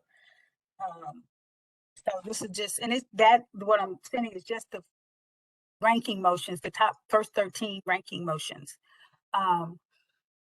Real quick, 6 steps to making a motion: obtain the floor, and this is just for regular business. Yes, and just, if you have my email address, because I see some popping up, if you do have my email address, send me an email to remind me, and I'll have my email at the end of the presentation, and you can send me an email for any questions or anything you want. Just send me an email. So 6 steps to taking a motion: obtain the floor, and you make your motion. Okay. Second, we're all familiar with that. Chair states the question, and this is where, so in between that, where you obtain the floor, you make your motion, before that second is given is where that objection to consideration or the friendly amendment can come in, because the chair hasn't stated it yet. So the chair states your motion, and then, and just as a side, we don't use friendly amendment as much anymore. It's I would like to amend, but it's not you cannot use it. You can use it, but anyway, the chair states the question. Are you ready for the question? You can expand on your motion through debate and amendments, and then the chair puts the question. And it's important that all 6 of those steps are followed. And the reason being is that if someone is not paying attention, they got a little sidebar thing going on. If you're following the consistent steps, they should be able to pick up where we are. And somebody may ask, even during debate, what was the motion? What are we voting on? But the chair will put the question again. So initially the chair is stating the question, and then after debate, the chair is putting the question and asking if there's any unreadiness. Are we ready for the question? There's different ways to ask it. And the chair will restate the main motion or the main motion as amended, if it's been amended. And the chair will also say, what will happen if we vote in favor of this? The club will do da da da da da. If we vote against it, we will not. So it's clear to the members, this is what I'm voting on. And if I vote in favor, this is what will happen. And if I oppose it, then the opposite will happen. So it's very important to do that to it's clear. And then that, you know, are we ready? Are you ready? Ready for this question? Is there any unreadiness? However you might say that, and that's the language that Robert's used, so it's clear that those are the steps. And those section 3 talks about the voting process. Now, I do want to ask real quickly, or 4, where is it 4? What is the purpose of the second? Do we need a second? It's a regular motion. It's a regular action. It depends on if it was already discussed from the committee that came from the board, or if it's from the floor. If it's from the Yes. floor, yes. If it's something that was previously discussed that came from the executive board, no. Absolutely, absolutely. And I saw your comment, Janelle. If it says somebody else wants to hear this action, that's what a second does. If it's coming, like Daphne stated, if it's coming from a committee, it's already assumed because it's committee. It's more than one person. The committee, you know, has approved it, or the executive board. It's so you don't need to. If it's coming from a committee, you don't need a second. You don't need to ask for a second because that's already assumed. But someone seconded doesn't mean I agree with you. I just want to hear the discussion. I want to hear what this action is. And then you vote. If the second, say sometimes the chair is moving real quickly and the chair does not wait for the second, or the second is given and the chair states the motion without getting that second, and members start to debate, it's assumed. It's assumed. And so you keep it, you know, again, you keep moving. Now somebody in that debate said, oh, I didn't hear a second. Well, duh, somebody else, and that would be inappropriate for me to say duh. You wouldn't do that. But it's if somebody else is debating it, or if we start debating it, that means we want to hear it. If nobody starts debating, then then the chair should insist on that second. But if it accidentally gets missed or something and it starts debate, it's assumed that somebody else wants to hear it. So those are just some other things to kind of keep in mind. I expressed to them, it doesn't mean necessarily that it's agree. a disagreement. Right. It deserves to be discussed. Absolutely.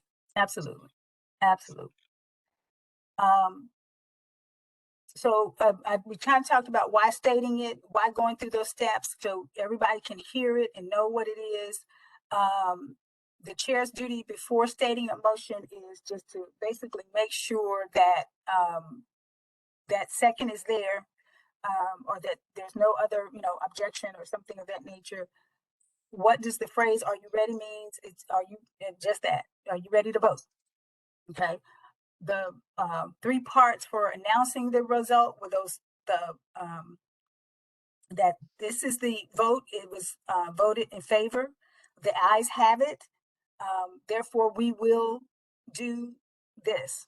And so that's the steps that I went through previously. And then if the what happens after the chair announces the result of the vote, that action is going to take place in some form or fashion, depending on what, you know, if it went to a special committee, a standing committee, or if it was a resolution, you know, whoever would write up that resolution or make sure that resolution takes place, that the action takes place, or not, if it's voted down.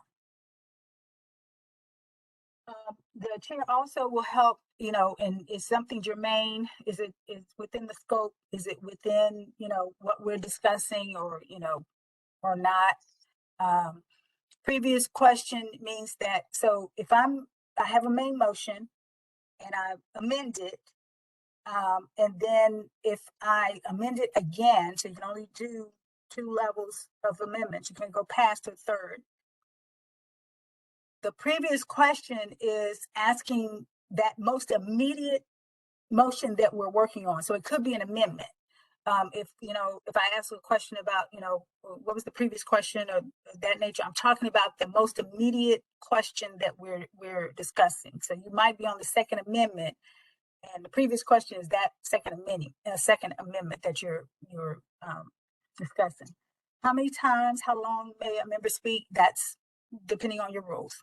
Again, Robert says 10 minutes. Most organizations don't go that long. You can limit and extend debate. You can limit and extend debate in your standing rules, or you can limit and extend debate at the time that you're taking that vote. Someone would move. I move that we limit debate. So the motion is made, the second, and you're at your discussion, and somebody moves to limit debate to 20 minutes on the topic. And the vote, if everybody votes favorably, that means at 20 minutes, you're going to stop that discussion. Somebody may say, unless you already have a standing rule, they may say that I move that no member can speak longer than 2 minutes on an item. So you can make those rules at the point that you're debating or that you're taking the action if you don't have them in your standing rules. And if you need to extend debate, I move that we extend debate another 10 minutes, another 15 minutes. And you vote it up or down. You can control that. The members can control that. Who has preference and recognition? The person that stands up first, unless it's one of those interrupting motions. What is not permissible for a member to do when trying to get recognized? I'm just shouting out. That's not, no.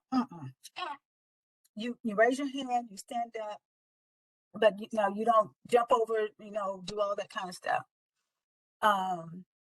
So those are some other points there. Let's see. We talked about how the time limit rules debate change. What should the chair do when someone is recognized and says, I'll call the question. So if somebody calls the question, that means immediately debate stops and the chair puts to the body, do you want to end this debate? And so the question has been called. All in favor say aye, all opposed no. If you still want to debate, you object to the calling of the question. If you're done with debating, you vote in favor of it. And then if it passes, then you immediately go to the vote on the main motion. Debate ends. Tactful way to tell the zealous member to sit down. Member, you're out of that member name.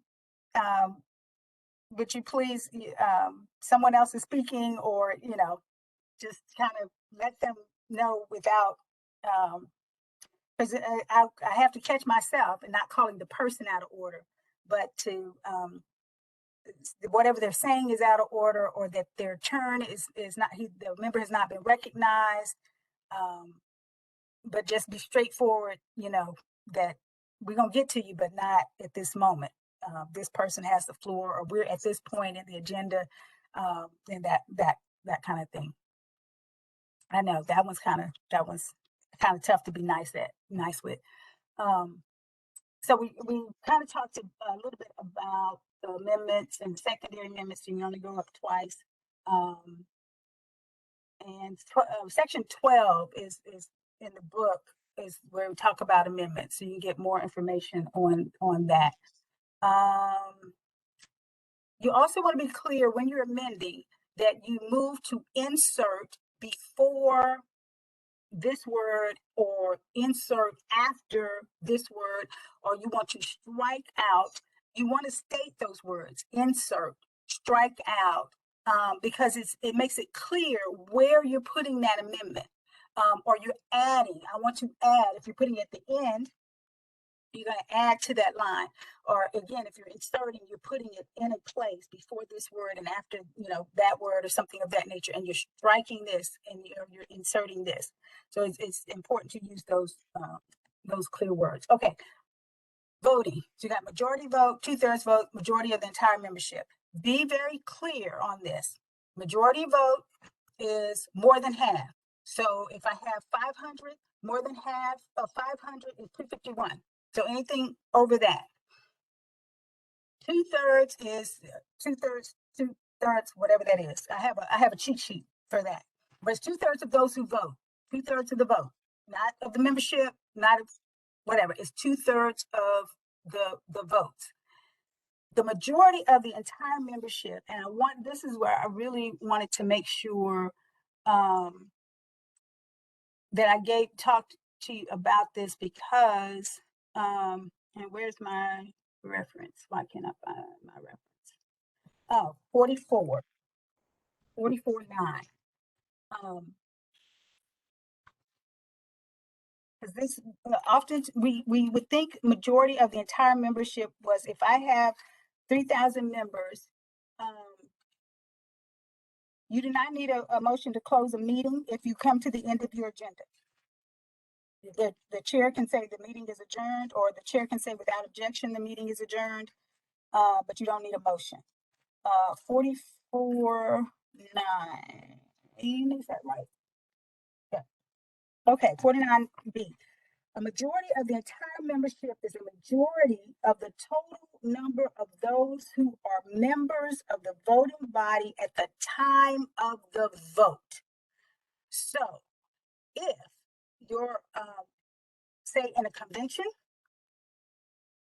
your majority is the number of those members of the voting body at the time of the vote. You may have 1,000 members, 500 show up. That's your majority, that 500, majority of that membership, so that's going to be 251. That's your majority of that entire membership that showed up at that time of the vote. It's not the 1,000, it's the ones that show up for that vote. So again, a majority of the entire membership is a majority of the total number of those who are members of the voting body at the time of the vote. Thus, in a society that has both a general membership and an executive board, a majority of the entire membership at a board meeting refers to a majority of the membership of the board, not of the society. In a convention of delegates, a majority of the entire membership means a majority of the total number of convention members entitled to vote as set forth in the official roll of the voting members of the convention. So it's the majority of those delegates, not the 4,000 members of the organization. And the vote of majority of the entire membership is frequently as an alternative to a requirement of previous notice. So if you weren't able to give previous notice, then and say, okay, then the vote of the entire membership is what's required, a majority of the entire membership. So that's voting at that point. What if your bylaws say the meeting quorum is less than 2/3? Well, that's different, because that's your quorum. This is just talking about taking a vote on a matter. You have to have quorum before you can do anything. So if you have the quorum, then you take the majority of those members entitled to vote and or voting for that matter. But where we see it most often for this is where we're talking about conventions and larger body meetings, because otherwise it's the majority of those voting at that meeting. Most matters. I don't know, Nikki, if I answered your question or not. But that's the quorum is different from here, from this. And it does have a little footnote that in the case of a body having a fixed membership, for example, if you're a permanent board, it's also possible to define a voting requirement as a majority of the fixed membership, which is greater than a majority of the entire membership if there are vacancies on the board. So in a board whose membership is fixed at 12, if 2 members have died and their successors have not been named, a majority of the entire membership is 6. Oh, I missed that last note. And a majority of the fixed membership is 7, because your fixed membership is 12. And if you say it's going to be the majority of the fixed, then that's the one more than the majority. That's the 7. But if you're saying it's the majority of the entire membership, that's minus those vacant positions, and so it's less. So that's why I'm saying it's more if you do a fixed, if you're using that for your boards. All right. The other thing I wanted to make clear, because I did see this in your bylaws, plurality is the person who gets the most votes. What I saw in the bylaws is it said the highest vote, and then, and I'm going to get you guys to come back with some of these questions, but in the, it said the highest vote, and then in parentheses, it said majority. Those are two different things. Majority is more than half, and polarity is the person who gets the highest votes. So yes, so you have to decide, do you want the person to vote or elect the person who has the highest votes, which is polarity? Okay, then you would take out that word majority in parentheses, because otherwise it's conflicting. All right, everybody understand the difference? Now I'm gonna stop for a second because I saw some questions or some things pop up in the chat and I didn't see them. And I'm not sure if they were questions or comments, but I want to make sure that we address them. And let me see what I got going on here.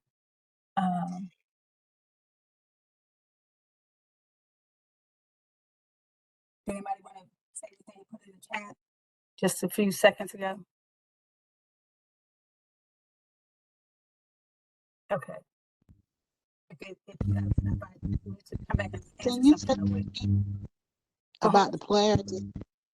Yes. So polarity, and you can find this on page section 4411 on page 383. It says polarity vote is the largest number of votes to be given any candidate or proposition when 3 or more choices are possible. The candidate or proposition receiving the largest number of votes has polarity. So that's the most votes.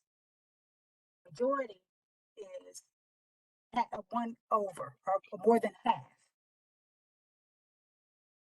Does that make sense? So if I have Yes, thank you. Oh, okay, cool. Yes, thank you for that. I saw that example in there. Okay. One of the two questions that we had in the chat that you was looking for came from Mike. Do you need a motion to close the meeting? If so, does it have to be seconded? You don't need a motion to close the meeting, but if you do get a motion, yes, it should be seconded. But you don't need a motion to close the meeting if you come to the end of your agenda. The chair can just say we're at the end of our agenda if there's no further business to come before the body, or if there's no objection, the meeting stands adjourned. If one person objects to the adjourning the meeting, then you have to take the formal vote and get a motion and a second, and then vote. All right. And next question: if there's discourse in the meeting and the meeting is out of order, can Robert's rules be ignored in an effort to maintain order? Ooh, what does that mean? What would you do instead of following Robert's rules for maintaining order? I believe you could start a Royal Rumble and start beating Oh, up yeah, people. no. Absolutely not. Absolutely not. Absolutely not. I don't know. Or something else. I don't know. Yeah, no, there is no reason for there to be discourse in a meeting. There isn't. All of the members are there for the same purpose, right? That's the bottom line. Everybody's there for the same purpose. We all have our own personal ways that we think about things, but there is no reason to be belligerent or, to get your point across. And that's why it's so important to understand the form and example, how to say things, how to get your point made, or how to get your opinion out.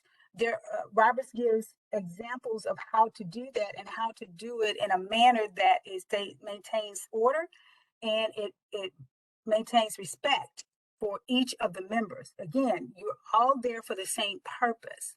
And you shouldn't let your opinions and how you feel about something interfere with the ability to make business or actions happen for that purpose, whatever those purposes are. So no, you cannot throw Roberts out the window to duke it out or whatever you're going to do.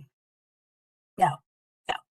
I did want to say division. We've heard this sometimes. We've heard this in meetings. Division is if somebody just calls division, you can interrupt. If it's when a vote is taken and it's a voice vote, somebody does not agree with the chair's decision on that voice vote, maybe the chair says the majority have it and the division, it means a counting vote. So immediately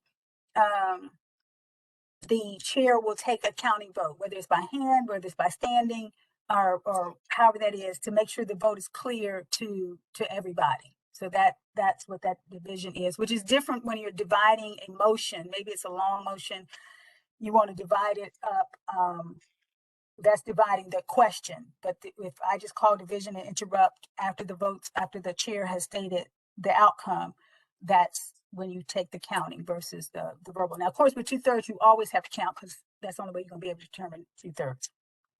I know I'm rushing, and I so apologize, but there was so much I was trying to get in based again on questions and concerns and things of that nature. And some of this, I could just do motions, or I could just do, one section on, one topic, just voting and that kind of thing.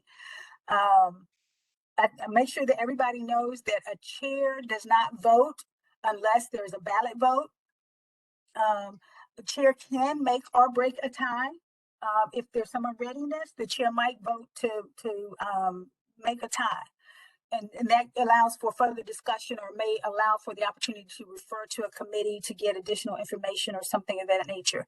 Or the chair might break the tie, in the other way, not make it a tie. Maybe there is a tie and the chair, votes in favor or votes against. And it may be based on information the chair has, but that's only in extreme circumstances that the chair should vote, unless it's a ballot vote, because you don't want anybody to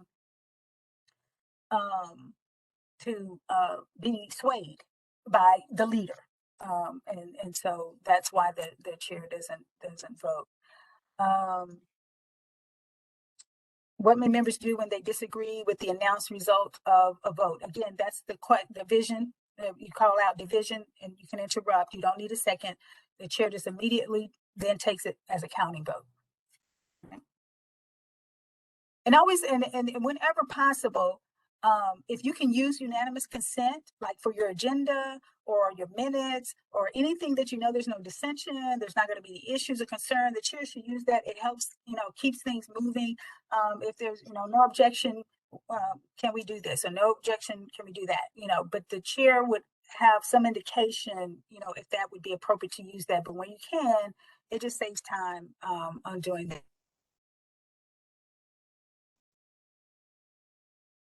Of hands, again, if somebody, ask for it, you can call for it. A person can move that we take this as a standing vote, and the delegation would decide. Let's see, when a ballot vote's usually conducted, when the members are uncomfortable with people seeing what their vote is, or they want to keep it private. The ballot vote, normally is done with elections, but they can be done anytime. A member can request a ballot vote, and the body can decide that they want to do it that way. Your tellers or your counters, they count the ballots or count hands and those kind of things.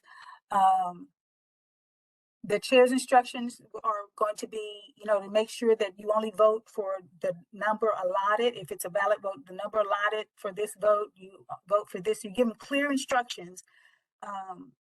Sometimes if it's on the paper, how many they should vote for. But the chair can also state that. The chair announces the ballot vote. The teller may give the results. So-and-so received 20, so-and-so received 5, so-and-so received that. Then turns the paper, or he's given a piece of paper, and the chair says, we'll restate the numbers again of each candidate, and then state who was elected to the position. So not the teller, but the chair will do that. If a majority is not attained in ballot voting, you keep going. If that's what's stated in your documents, that the person needs to have a majority. So if you have 3 people, and say, okay, if you have 100 people, majority is 1 person needs to get at least 51 votes. If none of the 3 candidates gets 51 votes, you keep voting. That's why most of our organizations use polarity, because it's the person with the highest votes. Because otherwise you would keep going if nobody gets that 51. but somebody might have 40 and somebody has 30 and somebody has 20, or well, that's more than 50, but anyway. That's why polarity, if you look at your documents, your other organizational documents, you'll see polarity because it's the most votes versus the majority. Nominations, different ways to take nominations. It can be by the chair. The chair can nominate, or if the body has given that authority, you can nominate from the floor. You can have a nominating committee. Nominations by ballot. You don't have to just vote by ballot. People can submit names by ballot. And then, so that's the nomination slate. If you do it that way, that's the nomination slate. Then you have to specifically declare it as the election ballot if that's how you're going to use it. Not a lot of people will do nominations by ballot because it can get confusing, but you can do that. Take nominations by mail. You might have foundations or organizations where you'll get mailings to nominate individuals by mail or by petition. We want so-and-so, and so you get all these signatures and things like that. Or by, acclamation. Acclamation, if you have it in your documents that if no one is running an opposition, if there's only one candidate, that person automatically ascends to that position. If you have it in your documents, in your governing documents, your bylaws, then it can happen. Otherwise, you got to vote on that one person in that one slot and on that ballot. All right.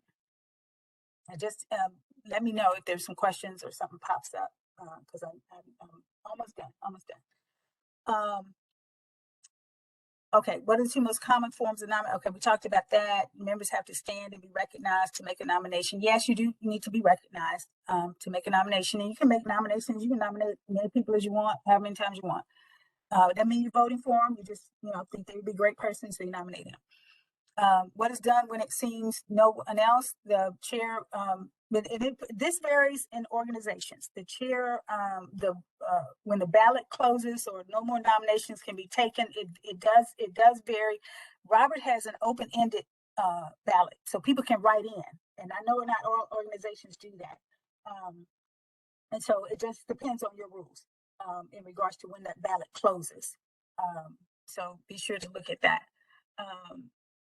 Okay, all right. So, and then how should nominating committee members be chosen? It's recommended that they are elected. I know that some organizations nominate them, but the election process is a little more assurance that there's unbiased in the selection of the nominating committee because they should be neutral. They should be looking for folks with the best qualifications and not be influenced any kind of way. So it's recommended that the nominating committee is elected. I will tell you that NAP no longer has a nominating committee. They have a policy that the individuals who are interested in running for a position completes their application by such and such deadline. If they submit it by that deadline, then two things can happen. At the convention, someone can make a motion that those persons who submitted their names by their deadline are on the ballot. And if the members vote in favor, they're on the ballot.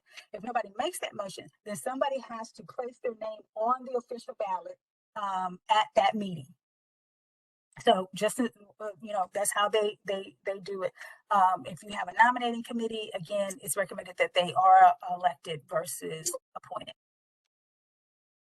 See, I'm getting a notice that my battery's running down, so I know I got to go quickly. Okay, I think this is just a repeat. Candidates take office. So Robert says candidates take office immediately upon election, meaning that if you're elected in November, you're that officer. Some organizations have installation or they have some ceremonial something. Whether it happens or not, according to Robert, that person is in that office. And so at the end of the term of the other individual, the person takes office. So the documents may say that they take office in January, or, that gives time for the other officers to close out and that kind of thing. They're elected, but they take the office, at a certain time. And so but again, that's in Roberts. I think your documents say at the point the person takes the oath, then they're elected. So it kind of depends. You also want to be careful of how you word the terms of office. If your documents say that the term of office is 2 years, but the person is, and it takes effect immediately.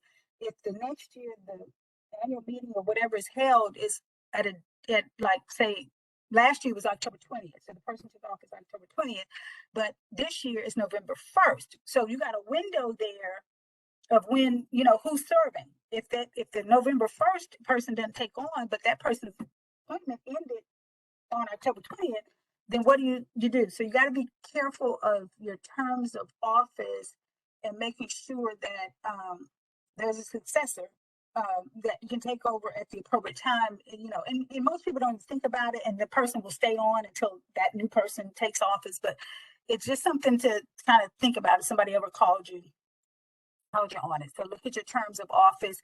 You can put in there until a successor is elected.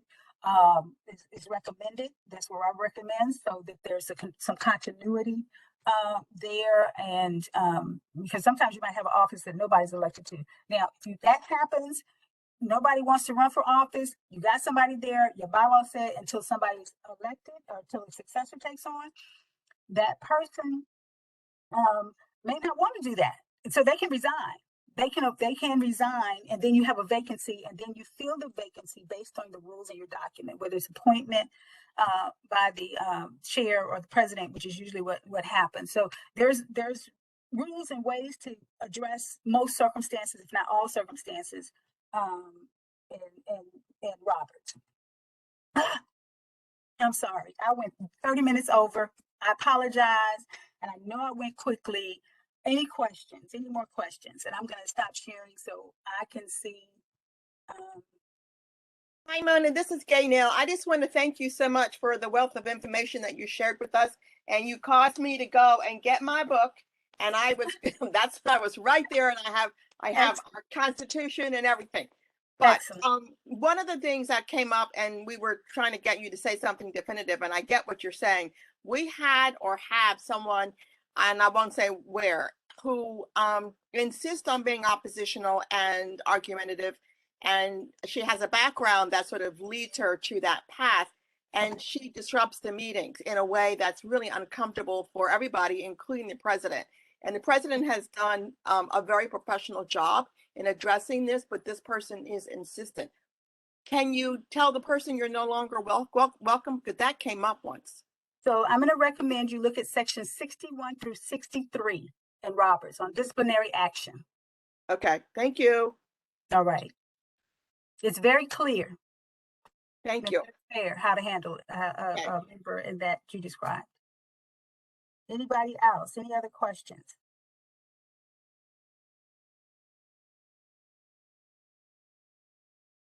Yeah, and I'm happy to come back if you want me to, or like I said, I went. Oh, I didn't put my. Let me put my information in the chat because I went past that slide. But I'm more than happy to answer any additional questions that anybody may have, and I'm putting my cell and email. Make sure I didn't type too fast. There we go. Did it go? Uh-oh. Did I put it in the wrong chat? Hold on a second. I may have put it in the wrong chat. Thought I was putting it in the chat. There we go. Any other questions? Not so much a question, but I agree with Gaynell that the presentation was on point. My only recommendation would be that when you do the slide presentation, and if a person does not have the book on hand, that maybe you reference it in the slide presentation. Yeah, I will do that. I did have it in on some of the actual slides, and then the others I had in my notes. So I will definitely do that before I send it to Daphne. So you'll have the references. Thank you, because I was trying to write them down, but I know, and then I started speeding up. I apologize, but I will make sure to correct that. Thank you so much. That's okay. But thank you. Very, very good information. And eye-opening things that are definitely needed in order for us to conduct our business. Thank you. Any other questions?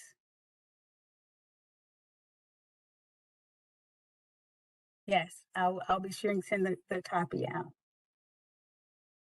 Well, thank you all so much. It's been my pleasure. And I'm so excited to be amongst the alumni now. So I will be officially joining you guys. I'm excited about it. I've been giving to Morgan for years through the sorority. Well, for those who don't know, I'm an AKA, and so I've been giving to Morgan not only my tuition, but giving a little extra something. So I'm excited to be an alumni now. So I look forward to meeting you all at the next meeting, and hopefully it'll be in person. Oh. Okay, this is Mike Bell on behalf of our president, Phyllis Davis, Dr. Calhoun, and Daphne Elder, and Alon Peoples.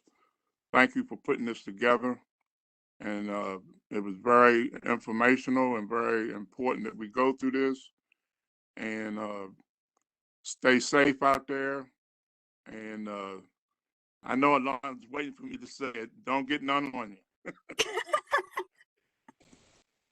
All right, y'all have a good day. All right, y'all take care.